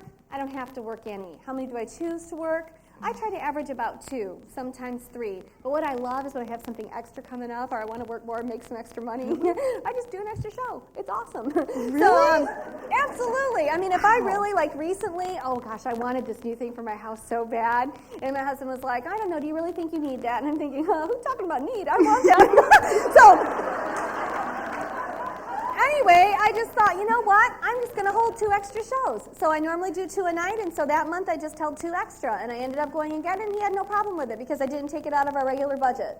So that's what I love about this. So you can work as much or minimal as you want, truly, depending on how much you want to make. Why don't I get that packet for you? I would love to take some. Great, take the packet home. And you know what, Okay. Amy? You really ought to think about having your own show. Because if you decide that this is something you want to do, that's something we're going to need to do anyway. Will And it if you help Tammy? Oh my gosh, yes. If you Will decide it? that this isn't for you, you still walk away with $100 in shopping and it helps her out. So what the heck?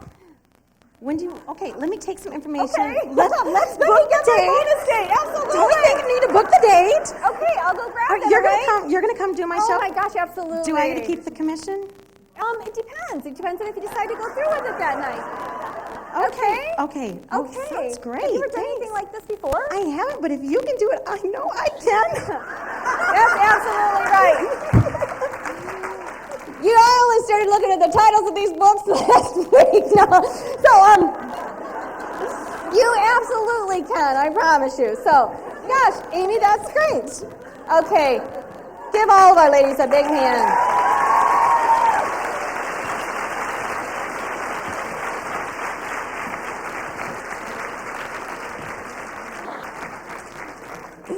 I don't know how in the world I got a penny in my shoe, but the whole time I was doing that show, I was like, what in the world is in my foot?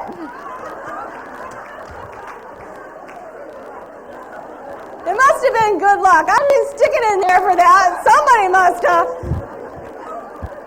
I am so glad that's over. Woo! Thank you. Thank you. Thank you very much. Thank you. Don't leave. We're not done. I'm just over with the show. Okay. I had cheat sheets up here. Never used them. What do you think about that? Okay. Very quickly, a couple of key points here. Now, one of the things that I have observed, I have viewed 3 shows. 1 2 years ago, then recently I viewed a couple of shows. Both of the ladies, and basically I was able to do the show that I did, in part, with all the descriptions of the books and stuff, because they did a fabulous job. What I noticed, so I'm going to give them credit for that, but what I did notice with both of the ladies is they put so much emphasis on the books and they forgot about being a salesperson. And this is the biggest problem with all. Now, so one of them was a little bit different than the other because everybody does the show a little bit differently. But even with that, you probably want to turn this one off now. Okay. So even with that, one of the ones when they did say, like, what could $400 do for you? It was what? Really fast. It was kind of like, and if you might think about this, what could $400 do for you? You could do this, this, this, and this. Give people time to absorb, to digest. Do not go through that part really fast. Make sure that you've got those key points throughout the show. Now, one of the things that I did not do as much as I feel I should have done, and I was trying to do that for you, is if I did this show 100 times, I would know it like the back of my hand. I wouldn't be worried about what? The name of the book, the order I was going through, which this is how many of you are when you're brand spanking new too. But as time goes on, you need to have more fun with the whole program. I've said, what's the number one reason that people book shows? Fun. So laugh a little bit. The other thing that I tried to do but didn't do as much as I should have, because again, I wanted to show you a really standard show. But I tried to do that. I allowed her to share the testimonials. I allowed a testimonial of my what? Previous hostess. That's imperative. Imperative, if you're not doing that, I'm going to show you the key points of this show that I laid out. But the other thing is testimonials. And I meant to lay out a couple of more. But as you get better to the point where when you're showing that product, you don't even have to think about it. You know exactly which one you're going to show next. You're going to have fun with it. You're going to move on to the next one. Share stories. I tried to share different stories about my children. It makes it tougher because I don't really sell these books. Okay? But you will get stories from your clients. You will get stories about the wrap-ups. You will get stories about the alphabet book. You will get stories about Mouse About the House. You have got to share those stories with the people there. It's called testimonials. Testimonials are the single most powerful thing. So did I weave that through there good enough today? No, I don't believe I did. Should you be more keen in doing that, more in tune to doing that? Absolutely. So you want to share. This next book, one of my clients shared with me that she has a 2-year-old, and it is absolutely adorable. See, if I hadn't been as nervous about making sure that I got that out, as I know this more, I'll be able to incorporate that. So that's what you want to do now. You know the knowledge of the books. See, that's what most of you do, and you put so much what? Emphasis on it. Like, now we're going to show you this book, and now we're going to show you this book. So the key points that I made throughout, though, was I laid several booking seeds. Did you guys catch those? I can tell you right now, you guys aren't laying booking seeds. And that's the thing that is very, very important. I said different reasons of why to book shows. One of the things I meant to share was the service that I'm going to give. That was in my little notes, and I totally forgot. A cute little story. I thought you could give that analogy. How many of you have seen that movie, You've Got Mail? Throw that out about the lady who's so passionate about the books, and yet she goes to the big bookstore, like the big Barnes & Noble or Walden's, and nobody there even knows any of the titles or knows anything about the books. And that's the other great thing about having a home show, is somebody like myself is going to wait on you. We're going to take care of you. Use that as an analogy. Use things that people are going to relate to in analogies. There's got to be several times throughout the show that you lay a booking seed. It's basically you're sending a message to people on what? I would be crazy not to take advantage of this. Totally nuts. Now, very quickly, I'm going to run through the show as I did it, not the things about the books. We started out by thanking my hostess. That's fine. So we started out by thanking my hostess and gave her a little book. I like the bonus date idea. You can try whatever else that you want to do. That gears people in again on the day you want to work. If you're going to give a little freebie thing away, you might as well do it for something that counts. Okay? The next thing that I did was my opening. And this is where I know many of you go into, I'd like to tell you a little bit about myself and why I started selling this. I firmly believe that can come in the first third of the show, which I did do, actually before I started showing the books. But one of the very first things that you want to do after you thank your hostess is to grab their attention and tell them what you are going to do for them. So you want to do your opening with, first, I'd like to thank Tammy. Thank you very much. Tammy booked on one of my bonus days, so I have a special little gift here for her. Ladies, I'm Belinda, and I'm going to be your consultant this evening. Again, quick show of hands. How many of you have never been to an Usborne Books presentation before? Terrific. Well, let me tell you what. You are in for a very special treat tonight. And then you punch it with 3 things that you are going to do. Now, what I said was, we're going to help you create lasting memories with your child. I've given this some thought, but you can come up with any 3 you want. We're going to help show you how to make reading and learning fun and exciting. And we are going to share with you some of the best educational books on the market today. 3 things, quick, punch, punch, punch. They're sitting there going, wow, that's what you are going to do for them. Then you tell them, ladies, you're going to fall in love with so many of our wonderful items. We've got over 1,200 selections to choose from, and I'm just really showing you a small sampling of those this evening. That your biggest dilemma truly is going to be which ones to choose. And when you find yourself in that situation, the best way to take care of it is by having your own show and walking away with some of those selections absolutely free. We find that half the people in our audience end up dating their own show. That would be a great time if the previous hostess is there. Then I always say, great, let's get acquainted. The reason I like to go around the room and have them introduce themselves and how they know the hostess. Now, some of you might thought that that was a waste of time. It gives you a wealth of information. Like I said, sisters, best friends forever, a shoe-in. And you identify. You're smiling. Oh, that is terrific. Where do you ladies work? This might tell me about how I might be able to do a what? A work. One of the shows that I viewed, all the people there were teachers, and teachers from different school districts. It's a heyday. Woo! And that's how you got to look at it. Like you're listening to them, and they're going, oh, in what school district do you work? Oh, you work in that one. That is terrific. And in my mind, I'm going, so it's like, okay, I definitely got to get a show booked with them. Maybe we could do a teacher event. Maybe I could actually get into their school district and find out about who handles their blah, blah, blah. You need to make a little mental note of that. That's why having people introduce themselves, they work at a dental office together. Maybe a lot of times she didn't there, but after yesterday, we wish we didn't work there. I can't tell you how many times I'd hear comments like that. So that goes in that what? You're in the back of your head. So you're kind of like, oh, great. Maybe I'll get a packet out to you later. Alrighty. And, hi, my name is Lois. I'm her mother. I've known her whole life. Terrific, Lois, and you will spend the most money tonight. So,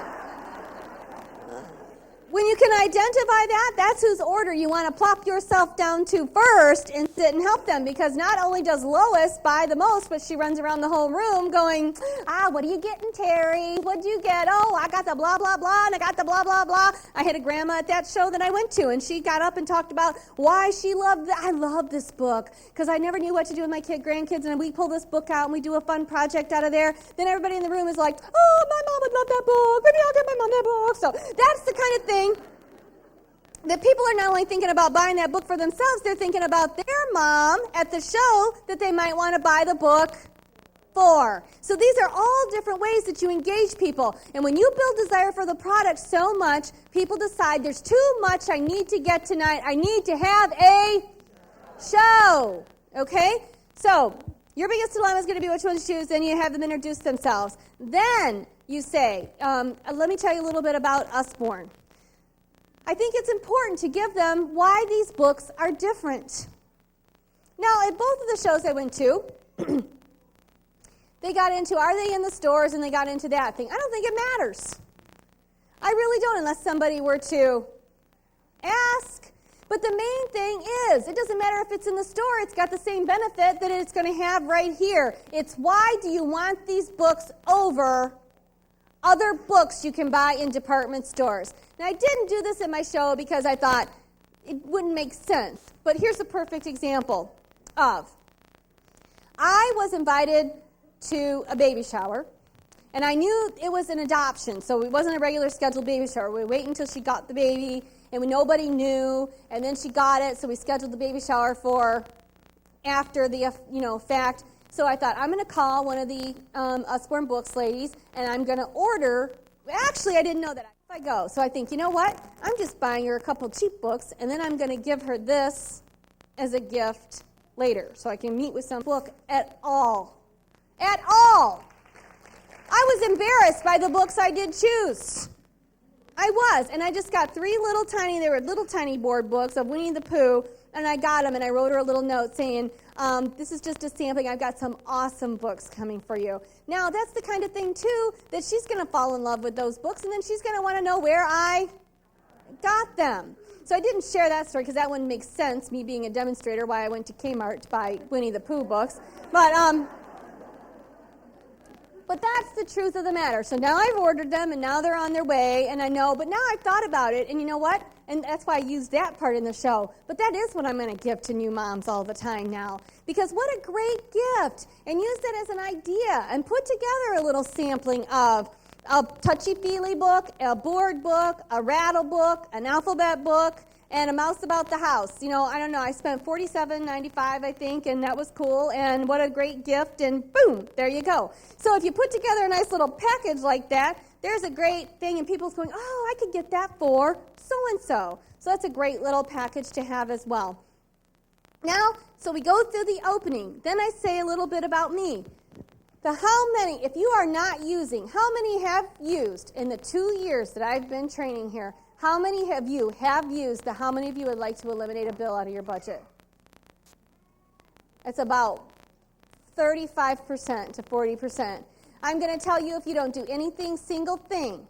Now, one of the ladies, when I did the show, she kind of did half of that. But it's that line, how many of you? See, again, you know how the books draw kids in? Do you see how these books are designed to draw people in so that they what? Participate, so that they're active. Well, that's for a reason. I mean, obviously the company is smart. Okay? The person who designed these books is thinking. Okay? The person who illustrated these books has got a little bit going on upstairs. Okay? It wasn't just by happen chance that this happened. It's like, okay, we're going to make the kids what? Involved. When you just say, and ladies, this is, I'd like to tell you a little bit about myself, and I got involved in this, and da-da-da-da-da, and you might want to do something like this, because what could you do with an extra $400? You could do this, this, this, and this. So if you want to know, let me know, okay? All right, now, our next book is a little bit, but when you say, let me ask you, how many of you would love to eliminate one bill out of your monthly budget? What have I done right then? I've involved my audience. I've made people sit and think. Me, I would. That's the single most powerful line you can use at your show. How many of you would love to eliminate one bill out of your monthly budget? Well, did you know that just doing one show a week that you could eliminate almost any bill in your budget next to your mortgage? Because on an average, we make about $100 in an evening. And what could $400 do for you and your family? And don't rush through those things. $400 could be this. $400 could be this. $400 could be this. $400 could be this. So you get these people right here, and what do the majority of you choose to do with them? Squish the guts out of them. You've got them thinking, so I want to just say then, so if you'd just like an information packet to take home with you, I'd be more than happy to send you home with that tonight. But many of you keep going. So if you'd like to sign up, we can get you going right now. As a matter of fact, we got a special kit offer right now. It's normally $99, but this month you can get it started for $49. And then that way you could do this, and we could train you, we get you set you going, you get all that you need in a kit, and so they're going, I don't even want to let her know I'm interested. Now, just like I went up to, where'd she go? Oh, she left. It was Cynthia. And I went up to her and I said, so would you like a packet of information? And she said she did. And then right next to her, Kimberly said, I think I want one too. That was for a reason, because I simply went up and said what? I've got a packet here for you. Take it home. Look it over. I'll give you a call in a couple days to see if you have any questions. Walk away. But so many of you run up to Cynthia.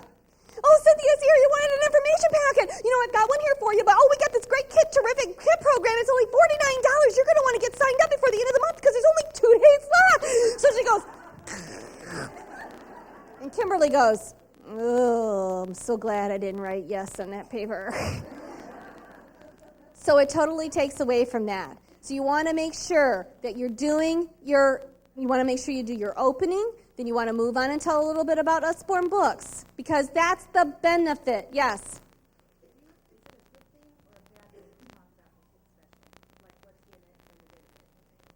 I don't believe. The only special, and I didn't cover it tonight, I was going to get to that. The only special that I would have said, and ladies, I know all of you are going to want to have a show at some point in the game, but the time to really think about having it is absolutely in July, because we are doing double hostess credits. That would have been the special I would have laid out, and I didn't hear today, and I most definitely would have done that in a show had I been thinking, okay?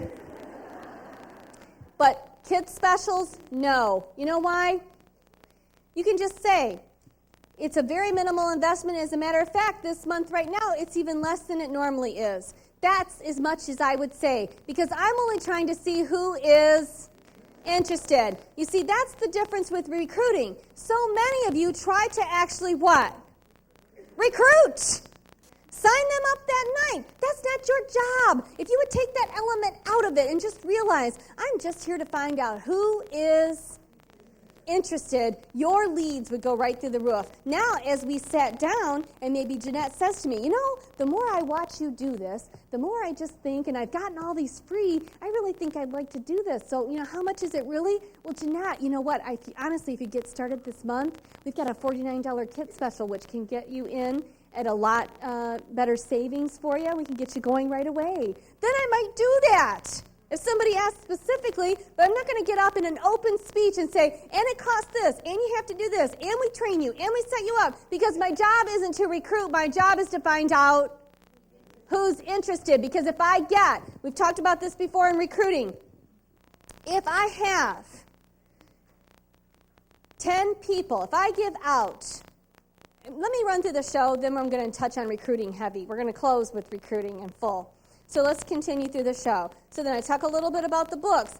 Then that's when I lead into, that's why I do this. As for me, that's why I got involved with Usborne books. And then I went right into the what? How many of you ladies would love to eliminate one bill out of your monthly budget? Then I move into showing the books. I showed about 3 or 4 selections, and then I'm going to pause and do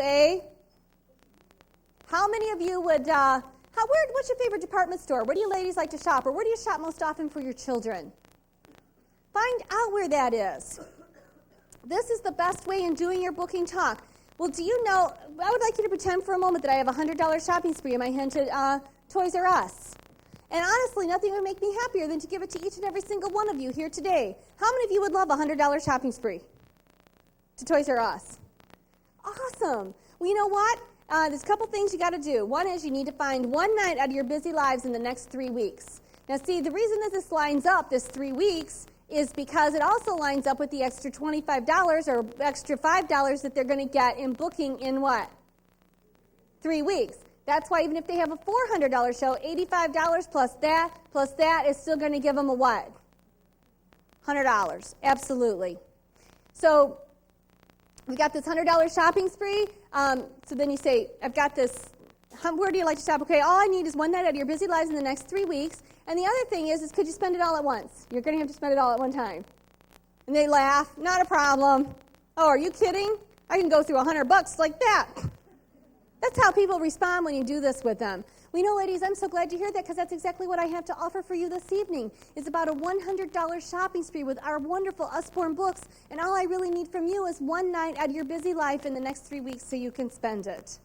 Terrific. Let me go on and start showing you our next selection. That leaves them with that's a huge seed. And what does that seed say more than anything else? You would be nuts not to do this. It leads people like, why wouldn't I do this? Then as you go on and you do your show, then you get to the end of the show and you actually do your booking talk. Ladies, so you get done with it. Now, you've watched me do the show this evening. I've showed my last selection. Maybe it's the, other encyclopedia book. You've watched me do the show this evening. I'm sure you have fallen in love with many of our wonderful books, and you're going to see even more wonderful selections in our catalog in just a moment. And possibly you're not able to get everything you wanted tonight. Well, ladies, And you're saying that $100 shopping spree sure does sound good. Well, ladies, let me tell you how simple and easy it is to get that. First of all, it's just an average of 8 orders, just like we have here this evening, just like Jeanette said she had at her house. So that's all that it's really going to take, and 2 friends. And I know Tammy has 2 friends here this evening, Nod and Smile, that not only want to help her out, but want to walk away with that $100 shopping spree themselves. Then you overcome the objections. And really, ladies, why in the world wouldn't you want to have a show? I mean, honestly, it takes no more time than the time we spent here this evening. And fun. Didn't you have fun? Nod and Smile. That's how much fun we're going to have with your friends.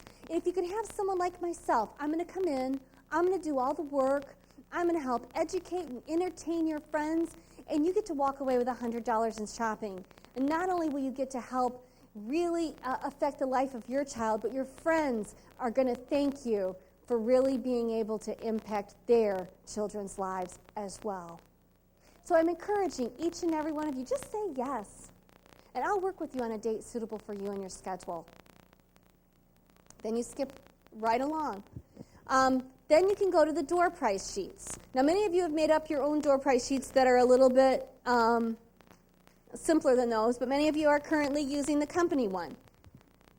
I know in your brain, I gave myself an hour to do that show, and I'll be honest, I did the show pretty much in full. I didn't really skip a whole lot other than at the end when you're writing up the orders and all that. When I looked at my clock, it was 45 minutes. That's a normal time to do a show. I spent time explaining the books. I didn't really cut corners on that. You probably would have shown maybe just a couple of more. But so many of you, I think, are so worried and staying in some 30-minute time frame that you do what? You rush over the booking talk. You rush over the recruiting talk. You rush over. That was me even. You know what you also rush over? The lead slips. And I've seen you guys do these. I've seen my own people do these. It's like, okay, if I'd like you to just take a minute and fill these out, and okay, I'll give you a minute to do that. They're just going, how you inspire people. I know when I did these door price sheets, that was one thing. I was with one company for 8 years, and I went to the second company. I switched because they had been sold 3 times. They were not doing well, and I decided I wanted to do something different. So I moved. And guess what they didn't have? A door price sheet. So at first I thought, no biggie. Went and did my very first show. Now at this point in the game, I don't know how many shows I had held. I averaged about, for those 8 years, I always, because they gave awards out for people that held over 200 shows a year, and I always got that. So I'd held quite a few shows. So I go to do this show. I don't get a single booking. My very first show of the next company I go to work with. And I'm thinking, oh my gosh! First I'm thinking, I'm making a huge mistake of my entire life! But then I said, no. It was the door price sheet. That's what it was. So I'm going to run up to the printer, and I'm going to have some of those made. And I did. And guess what happened? Boom! I started getting bookings. I started getting recruit leads. And then the president of the company came to town and said, I'd like to see exactly what you're doing with those. And then the president of the company implemented a door price sheet. So, this is key. Do not. I know so many of you. Again, I went through the whole thing. I went through every question out loud just as I would have done it. It does not take that long. You guys second guess yourself. You sit there and go, oh, well, I'm running out of time, and I'm just going to let them do that, and I'm just going to, okay, go over that, and because I got to get the catalogs out, and I got to explain the catalog. But this is crucial. This is key. I did that the way I did it for a reason, and I highly suggest you do the same thing. Did anybody follow how I did that? I started at the bottom with the least, I say, important questions. They're all important questions. Don't get all whacked out. But the most important questions on this sheet are number 2 and number 3. Everybody following me?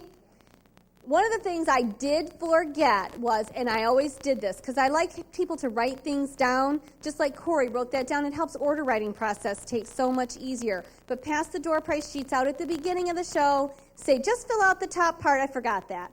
But just fill out the top part, and we're going to run through the questions together later. Now, and then when you start actually showing the books, after you've done your opening, after you've done a little booking spiel, you can say, okay, ladies, I'm going to start showing you the books now. What I'd like you to do, just so it'll help me, as you see different selections that you really like or something grabs your attention, write it right down here on your favorite selections. That's going to help me assist you in the order writing process a little bit later. Usually the items that the people write down here are the ones they end up getting. It is, and if you do a good job with that, you'll get it. So then I take them through, and I took them through 7, then 6, then 5, and then I went to 4. No, actually I went to 5, and then I skipped up to number 2. This is where you pause again for a minute. They've got this right in their hand. And you say, ladies, again, you've seen me do the show. You've seen it's a lot of fun. Again, I just want to say, I know many of you, I'm encouraging all of you right now to circle yes. When you look right in a person's eye and say, I'm encouraging all of you, we've had so much fun tonight, your friends are going to love the opportunity, so I'm encouraging you all right now to just circle yes. If you absolutely want no free books, please go ahead and circle no. What a line that is. Because nobody writes no. I remember one time getting a call. Now I just hang up on these people. But this was years ago. I had won a sweepstakes of some kind. And he said, yada, yada, yada. I said, I'm really not interested. You're not interested at all? You've already won this. So you're telling me, he said it just like this. So let me get this straight, and I'm recording this today. You do not want a free TV. Everything in my body went, well, no. I'm not saying I don't want a free TV. Yes, I want a free TV, but I don't want to pay this. I don't want to come to a meeting. I don't want to do this. It was the hardest thing for me to go, right. I don't want the TV. Okay, I just wanted to make sure I got that right. You want no free TV, and you do not want to go on a Caribbean vacation. Right. That's right. No Caribbean vacation for me. That was really hard. He was good.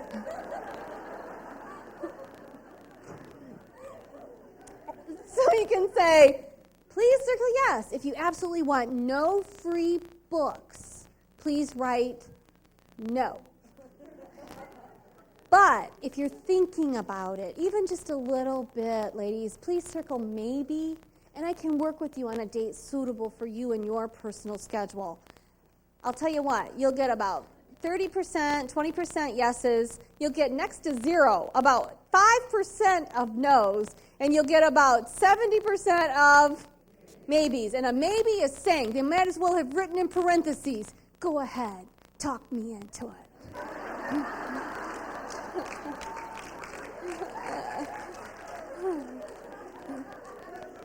So you look at that and you go, woohoo, 5 bookings tonight.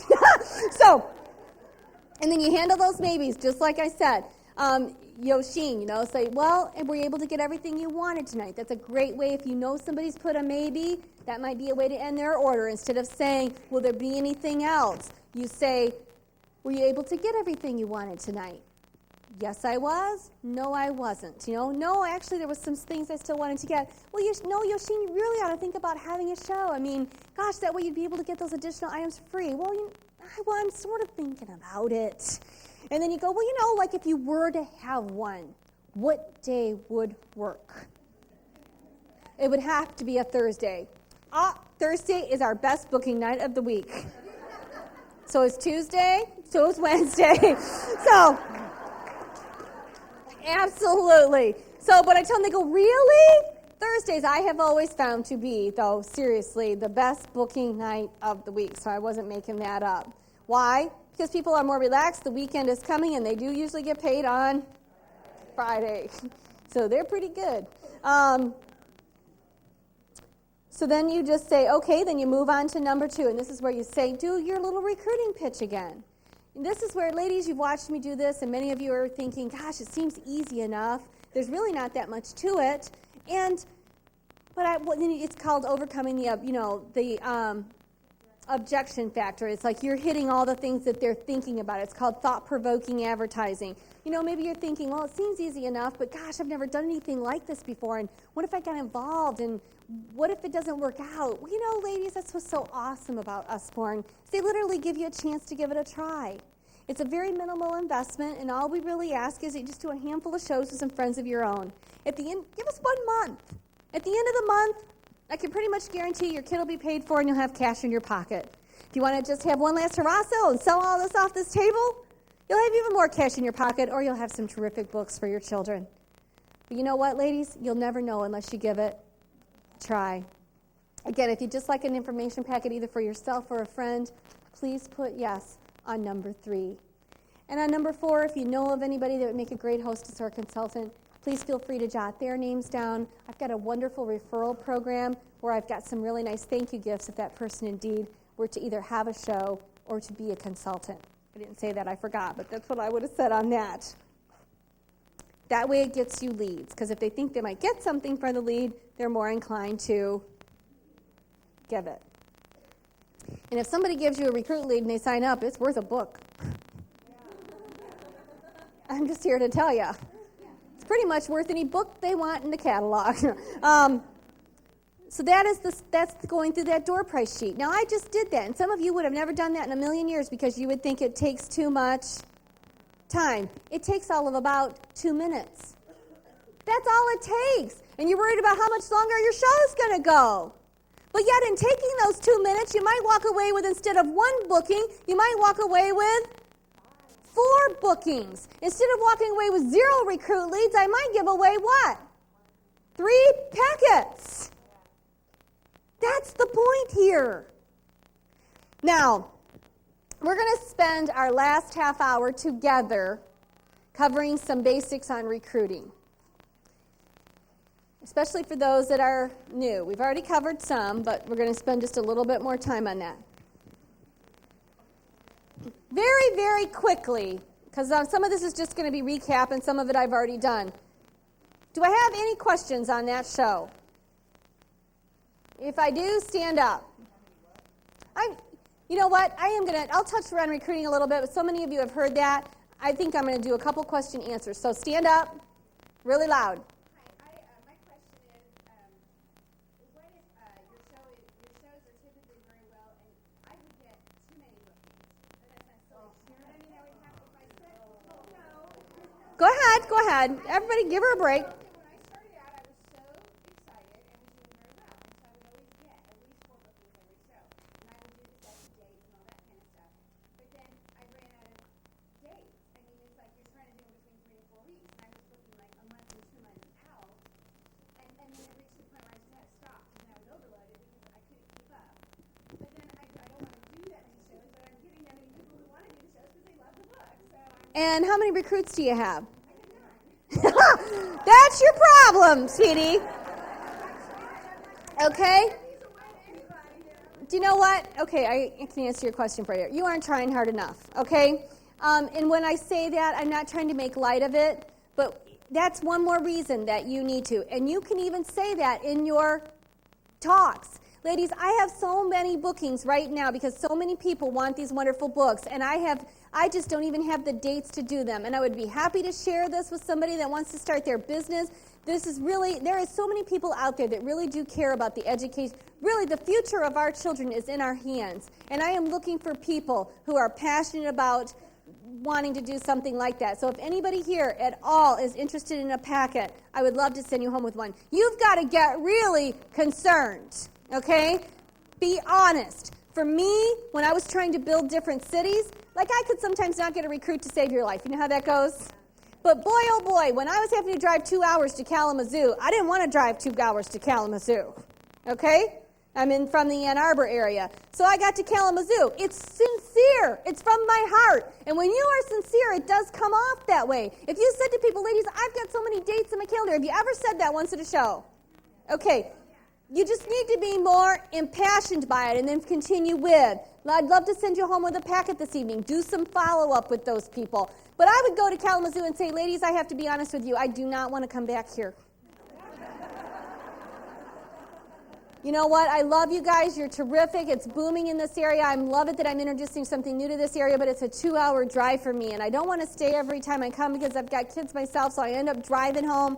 And I don't get home till midnight. So I'm looking for somebody who would like to take over the business I have started here in Kalamazoo. When I would be serious like that, people would go, I'll do it. So then it'd be like, woohoo. And that's how I built every major city in the state of Michigan. Basically, just doing that. I'd get myself in a little city. I'd go do a couple shows, which was a pain in the neck. But then I'd say, I just really can't keep coming back here. Who wants my business I've got here? And I'd turn around and just give them all the bookings I had gotten out of those first couple of shows right there. And they'd go, woohoo! And some of my best managers came out of that, doing it that way. But I think it's because it's sincere. What was your question over here?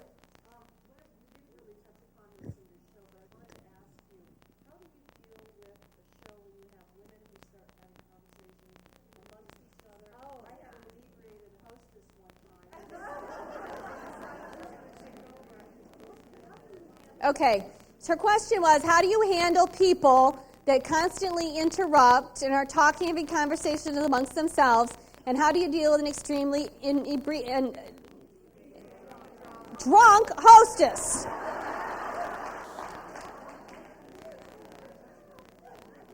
First of all, if there's conversation, sometimes, I will tell you this. The more powerful that you get in your presentation, do you see how I took control? Now the next thing we're going to do, ladies, I've got a really upbeat personality. I've got a really strong, my voice is very clear. I'm very precise in what I'm going to say. It is very difficult for people to interrupt. If they are, sometimes I would just stop for a minute, and then sometimes if there's really a lot of chatting, I would just say, and then I realize, you know what, I've got 4 more books to show, forget it. But I would leave out showing 2 or 3 more books versus the what? The booking talk or the recruiting talk. I think that's what you guys decided to cut. But I would say, ladies, I know you want to visit. I can tell you're so excited. But if you could just give me, and I've done this so many times at my show, if you can just give me 5 more minutes, I'm going to get catalogs in your hand and you'll have all the visiting time you need. And then I wrap up what I want to cover in the next 5 minutes. What's the most important? If you could just give me 5 minutes, I promise you, I swear, I'm going to give you all the visiting time you need, okay? Then they usually shut up. If you have a hostess like that, you just better roll with it. I had a heckler at one show. I've had hecklers at a couple of shows. But everything I would show, it was a vase. Here's this little bud vase. This is really wonderful for just those couple little things you pull from your yard, a couple roses, single roses you might get or whatever. How much is that bud vase? Well, the bud vase is $14.95, so it's extremely reasonable. I remember when that bud vase was $9.95. I was like, oh my gosh. So you never go back, and I'm just doing this because maybe many of you get this. And so I just smiled. Because anytime you let a heckler or a person like that get the better of you, then you have what? Lost. So you just keep going on. Finally, I said, my gosh, I know. It's amazing. Look at bread. Look at bread.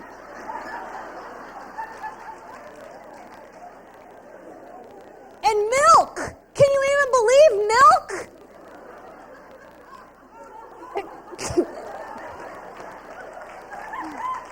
And I'll tell you what, ended that. I look at all your book titles, if anybody ever says to you about the cost of books, oh man, they are so affordable. And when I think about it, I went out and bought that rainbow book, the rainbow fish book that had won all kinds of awards and whatever. That book was extremely expensive. I think it was $21.95 for a book about one story. Didn't have any really learning qualities about it. Didn't have anything they could grow with. And I read the book, boom, book's done. And you know what? I look at any one of your books being there. I look at the Farmyard Tales for the exact same price of that book, and I think, oh my gosh, what an incredible investment for your child. And that's another word you can use. These books are an incredible investment in your children's lives. That's a great line to use right there. That's one of those good catchphrases. Because when people feel that they're really making a contribution, that it's worth that. But as far as prices go, oh gosh, how about that one book? People will be aware of that, and you don't even have to give specific titles, but some books are that, and they really don't have the same what?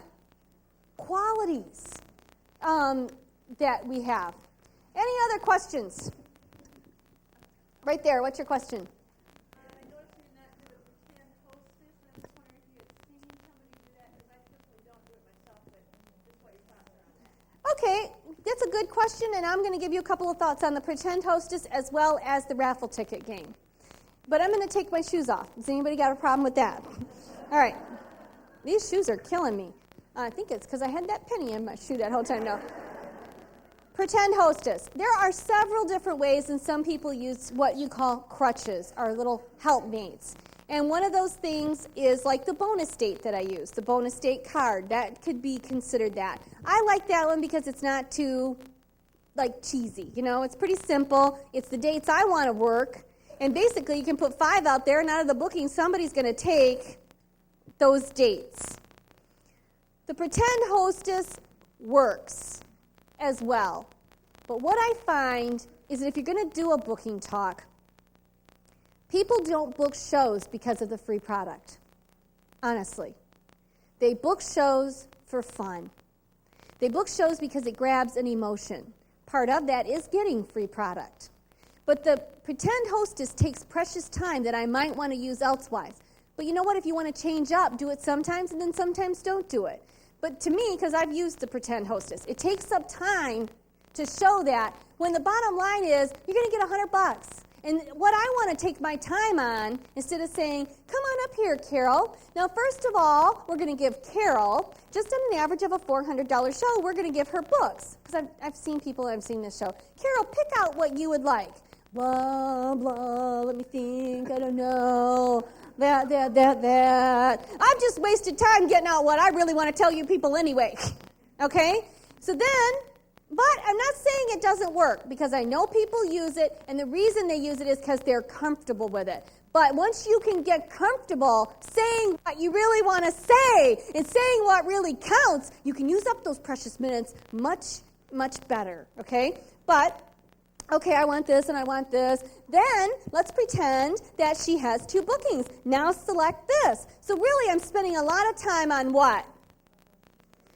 Details, being specific. I'm hostess coaching before I even have a hostess. If I were going to spend time on a booking talk, I'd rather spend it on the emotion. Why wouldn't you want to have a show, Amy? My gosh, you get to walk away with $100 in shopping? I cut to the chase. On an average of 8 orders and 2 friends, you're going to get $100 in free shopping.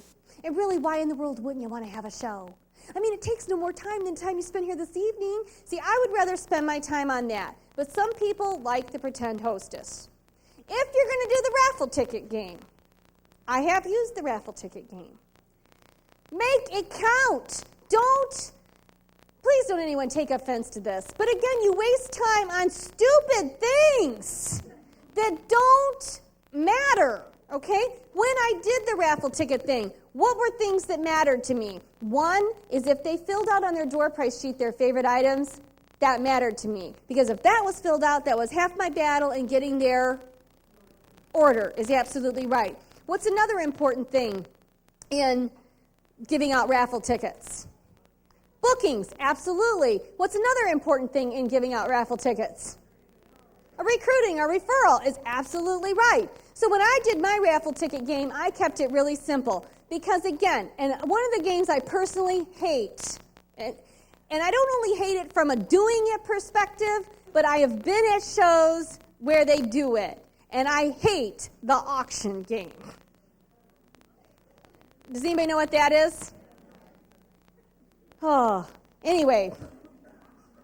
But if you like it and it's working, keep on doing it. But I might think about trying up some different, you know what, I'm going to try this a little bit. And then maybe I'll try this. But when I did the raffle ticket, how I would do it is, I always started out by saying, Who's excited to be here this evening? Because I wanted to first get my people what? Excited and involved. Remember, that's what your books do. They get the kids excited and they get them involved. That's what I want to do at my show. How many of you are excited to be here? Well, some people would go, oh, I am. Half the room wouldn't. And so I'd whip out my raffle ticket roll and I'd whip out 5. And I'd say, okay, there you go. You're excited to be here. And you're going to have many different ways. Now, and people go, wait a minute, I'm excited too. I go, okay, let's try that one again. How many of you are really excited to be here? Me! So then I go, okay, you're all going to start out with 5 raffle tickets tonight. Ladies, there's going to be many different ways for you to earn raffle tickets throughout the evening, and I'll be giving those out. And at the end, we're going to have one little drawing, and somebody will be our lucky winner tonight. Okay? Then I would go along. Now, one of the things I'd like you to do, ladies, is you've got a door prize sheet here, and there's a list here of your favorite items. I'd like you to list down your favorite items. So I'd go through maybe like 4 or 5 items, and then I'd say, okay, who's got at least 2 items written on their sheet? And then half the room would raise their hand and half the wouldn't. I go, okay, you get 5 more tickets. And then people would say, wait, I knew there was other ones I liked. I didn't write them down. You'll get another chance later. No more tickets for you. So then I keep going. I tell you what, when I used to do it just like that, at the end, I'd say, who's got their sheet full? Every single person in my room had their sheet full, and then I'd give 5 more tickets out. See, those are things that what? Count. That's what counts. Then I would say, okay, I'd do my booking talk, and I'd say, and I've got 10 tickets here for the first people who booked the show tonight. So who's going to help Tammy out and be, that's the first time I messed up, because in my script I wrote Lisa, and last night when I met her, we changed her to Tammy. So, but who is going to help me out this evening? Who's going to help Tammy out and be your first booking? Who wants these 10 tickets? Oh, I'll do it. It's people that have kind of already thought about it. I'd whip out 10 tickets, and another person goes, well, I'm sort of thinking about it. Does that count? Sure, you can have those tickets, because if you give her those tickets, she's as good as in. And then I'd look at her and say, well, you've got your 3 bookings tonight, Tammy. Woohoo! Then I'd say that ask me about my job. I will say is a wonderful little thing to play. If that's all you did with the raffle tickets, that would be okay. Do you notice I didn't do that much with the raffle tickets? I'm not putting anybody down for doing this. If you do this and it works, that's great. But I want you to think about this for a minute. When you do things like, pay attention to me, ladies, and when I say the word free, yell blah, blah, blah. When I say the word Usborne, yell blah, blah, blah, and I'll give you a ticket. When you do that, you're causing the people to take their focus off what you're really saying. And I want them to hear what I'm saying about booking seeds, recruiting seeds, about falling in love with the books. I want them to hear about how this book is so awesome, that this is the single best alphabet book on the market today. I don't want them to listen when I'm talking about alphabet.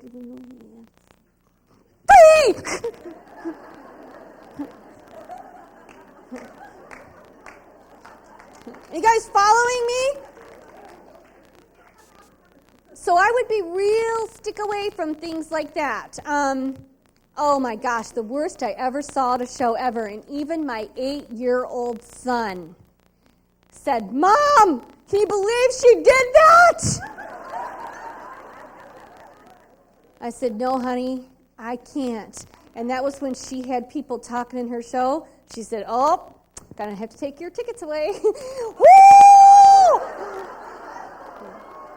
Well, it did cause those people to shut up, but geez. My son said, Mom, can you believe she did that?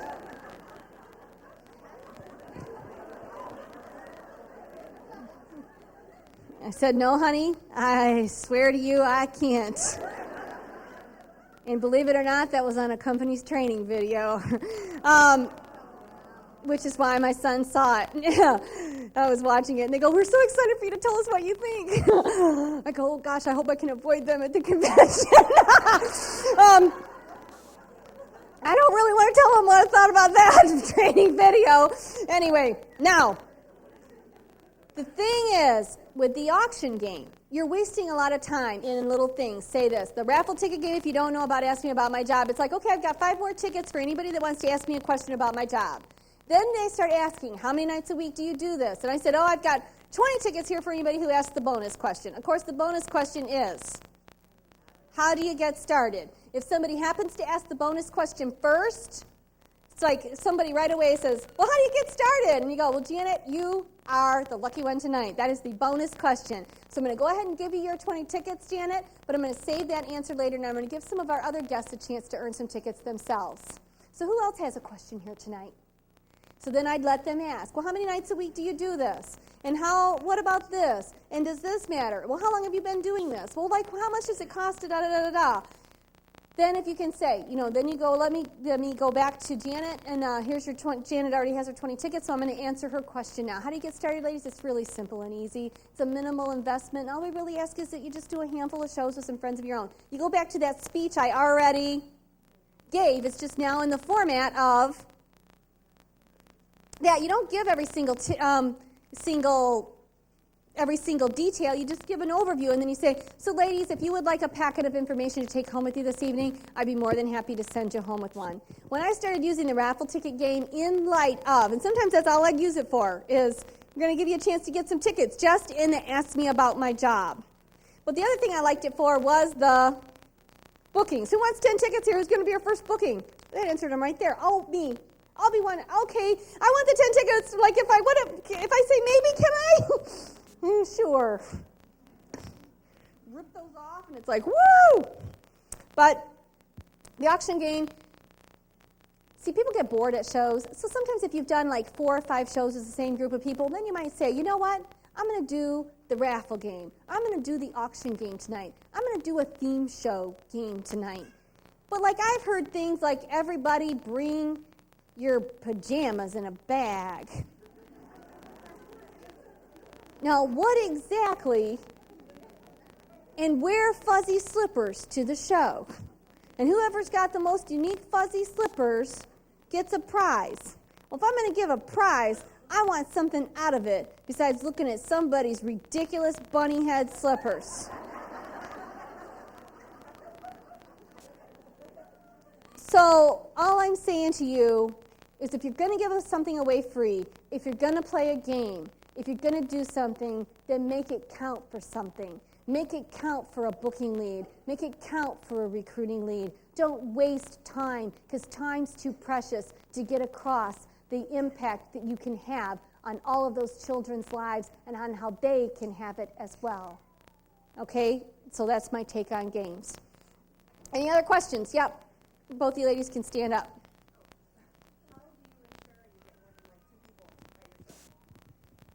How do you ensure that you get more than 2 people at your show? You do really good hostess coaching. Now, another thing is if you're going to give away freebies. It talks about this in your training manuals because I read it. But some of the things that you might want to give away are number of people in attendance. Like if you have 8 in attendance, you'll get a little free book. If you have 5 outside orders before I get there, you get a free little book. I know there's promotional little books that you can buy from the company, correct? At very affordable costs. There they are. She brought them up here and I missed it. But these are the kinds of things that you want to use those for. But again, if you're going to give these away, make them count. I'm giving this away because she booked the show tonight. Well, what the heck? You're already getting $100 from the company. Why should you get this out of my pocket? Now, some of you can say that's mean, but I could do it if she booked on my what? Bonus date, then I might give her a gift. And what's really exciting, we used to do it when I worked with the jewelry company and these little beaded necklace things, but like it's fun to have a stack of them. Now, I don't know, what do these cost you? $1, okay? The beads cost us a little bit less, but we gave away more. So let's say I had a little stack of these and they were fun. Travel, the Play-Doh one, blah, blah one. That's the one I saw that night when I was there. But what if I had a little stack of these and I said, I'd like to really thank Tammy for having the show, and Tammy booked on my bonus date, so I've got a little special gift for her there. There you go. Now, another thing is I came and Tammy already had 5 outside orders before we got here tonight, so she was a super hostess. We're so thrilled with her. So I have another little gift for you, Tammy. And then the other thing is we have 8 guests here tonight, so that's awesome. And there you go. Yeah, it's exciting. She loves getting those free books. So that's what we do, ladies. And then when they see that, they immediately think what? I want that too, because people love it that you presented it to them at the beginning of the show. I remember presenting that little beaded necklace because we'd add She got her outside order, so we added a couple of beads. And she got this, and she got a couple more beads. Tonight, and so then she would end up with this little necklace with all these beads, and then people would, the amazing thing about it is they'd be more concerned about that and do the things they had to do than they were the other things they were getting free for booking the show, because it was presented to them, straight up front, because she did a good job. Something else I might have given her another free book for is what? An advanced booking. So then people think, that's what I want to do at my show. She got 4 free books at it before she even started the show. That's what I'm going to do at mine. I'm going to work on my outside orders. I'm going to work on a number of attendants. But back to, how do you prevent from 2 people? Hostess coaching. You really want to make sure that you have, around 8 people there. I always put my focus on 8, so I've got a special gift for you if you get 8 there. That's a fun little game that you can have too, is you can, to make sure she's calling people, you can, if you're sending out the invites, I don't know how many of you send out invites? Not very many. The rest of you, but even if they're giving out invites,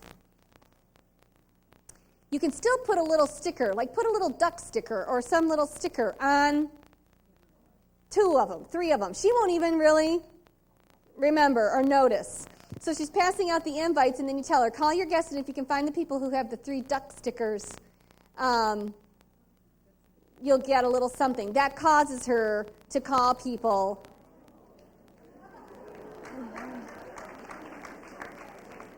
And say, that was one thing. I wanted to see if you're coming to the show, and let me ask you, on your invitation, did you have a little duck sticker? I did! Okay, great. Well, make sure you bring that. And in that, you can, do a drawing for those people, or you give her a little gift if she finds the 3 people. A fun one that we used to do, too, is I'd have a hostess scavenger list. And I'd change these up. Sometimes I'd do the sticker thing, sometimes I do that. Because attendance is key. But you can do a hostess scavenger list where you tell her, I've got an additional gift for you if you have the following people at your show. A redhead, a blonde, a brunette, a teacher, a nurse, somebody who does this. And so then she would be thinking about who she was going to invite. It helped her be a guest list builder. And then if she had the 8 different types of people there that was on this, the scavenger list might have like 10 different types of people. And if she had 8 of those people or 6 of those people at her show, she got a special gift. That's another little fun game you can play for attendance. Okay, what was your question?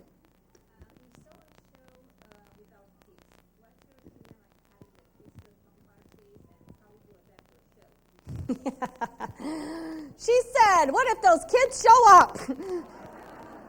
That isn't exactly how she said it, but what do you do with them? You know what? At least you've got kids' books. I think I might have a couple, maybe could use a couple of those, or use a couple of your books that are a little bit more war-torn, if you know what I mean, that aren't in your actual demo. Put them over in a little corner and let them read that. If you know a lot of people are going to be having kids, the best thing you can say to her is, do you have a room where you can let them watch a little video, or is there somebody here? You can say if there's a 7-year-old or an 8-year-old, you know what, honey, if you'll keep the kids busy, I've got a special little gift for you. It's worth $1 to give her one of these, to tell that kid to go off in the bedroom and keep these kids in there. So,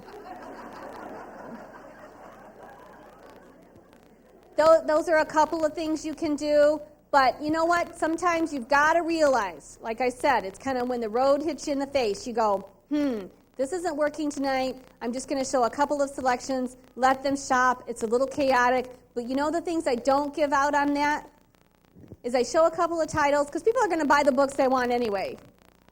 But I don't sacrifice the booking talk, and I don't sacrifice the recruiting talk. That's your future business.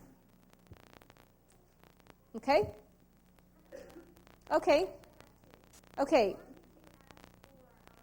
Come a little closer so I can hear you.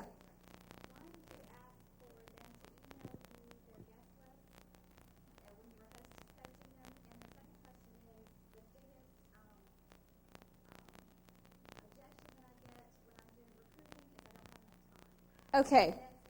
All right. She asked why I had them email me the guest list. In the old days, when I first started doing direct sales, and I know it's changed, and especially with postage just coming up, but I don't know, if I were still doing shows, my girlfriend told me that she still does the invitations, but she has everybody email them to her. But in the old days, I did everybody's invitation.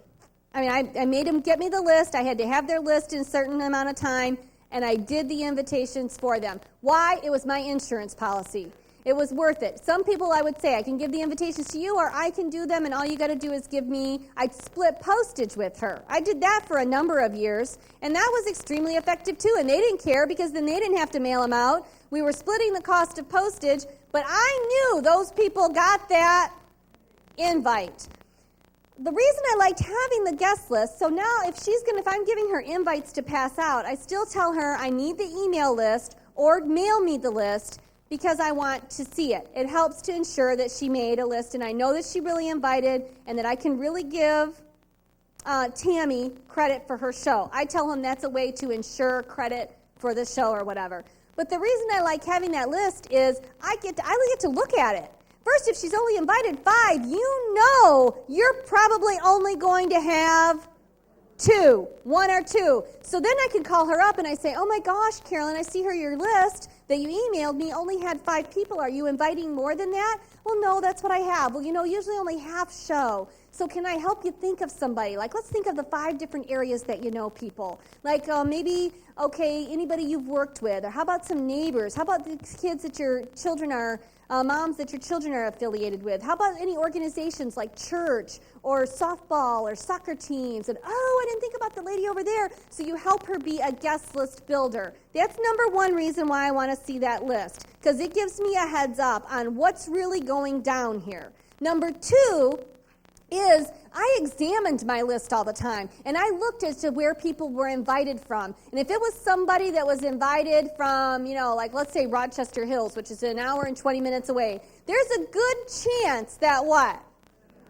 She's not coming, and I know it. So I say to her, oh my gosh, Tammy, I have been so desperately trying to get into the Rochester Hills area. Would you mind terribly if I were to call your friend that you have here on the guest list and either just send a catalog out to her if she's not able to make it or talk to her about possibly doing a show? Oh, no, that would be fine. So then I call that friend and I say, I've been so desperately wanting to get into Rochester Hills. I don't know if you plan on attending the show or not. No, I don't think I'm going to be able to. But is there any way? I've just got a special extra gift. If you would just help me introduce it to the folks in that area, I would be so grateful. And we'll give Tammy, not only will she get credit for having the show and free books, but we got an extra special gift for an advanced booking. What do you say?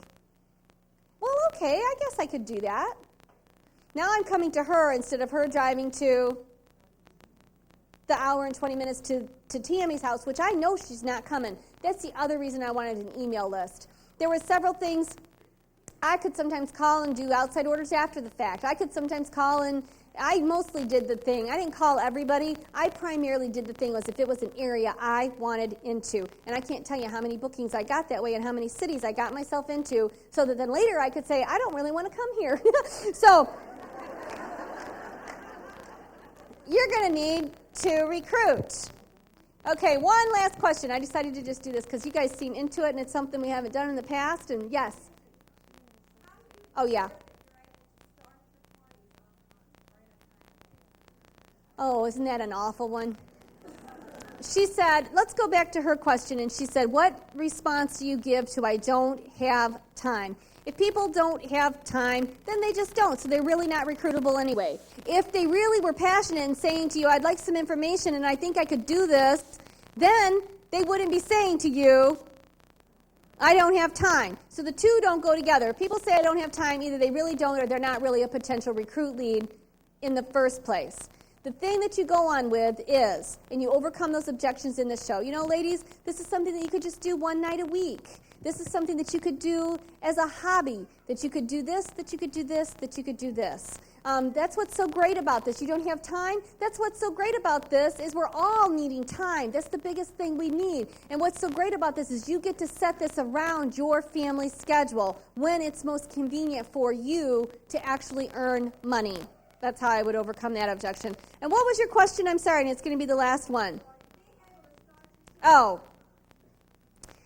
The other thing that you can do, it's a little trick that is the old thing, but on the invitations that you fill out, if it's a 7 o'clock show, then put the show starts at 6:50.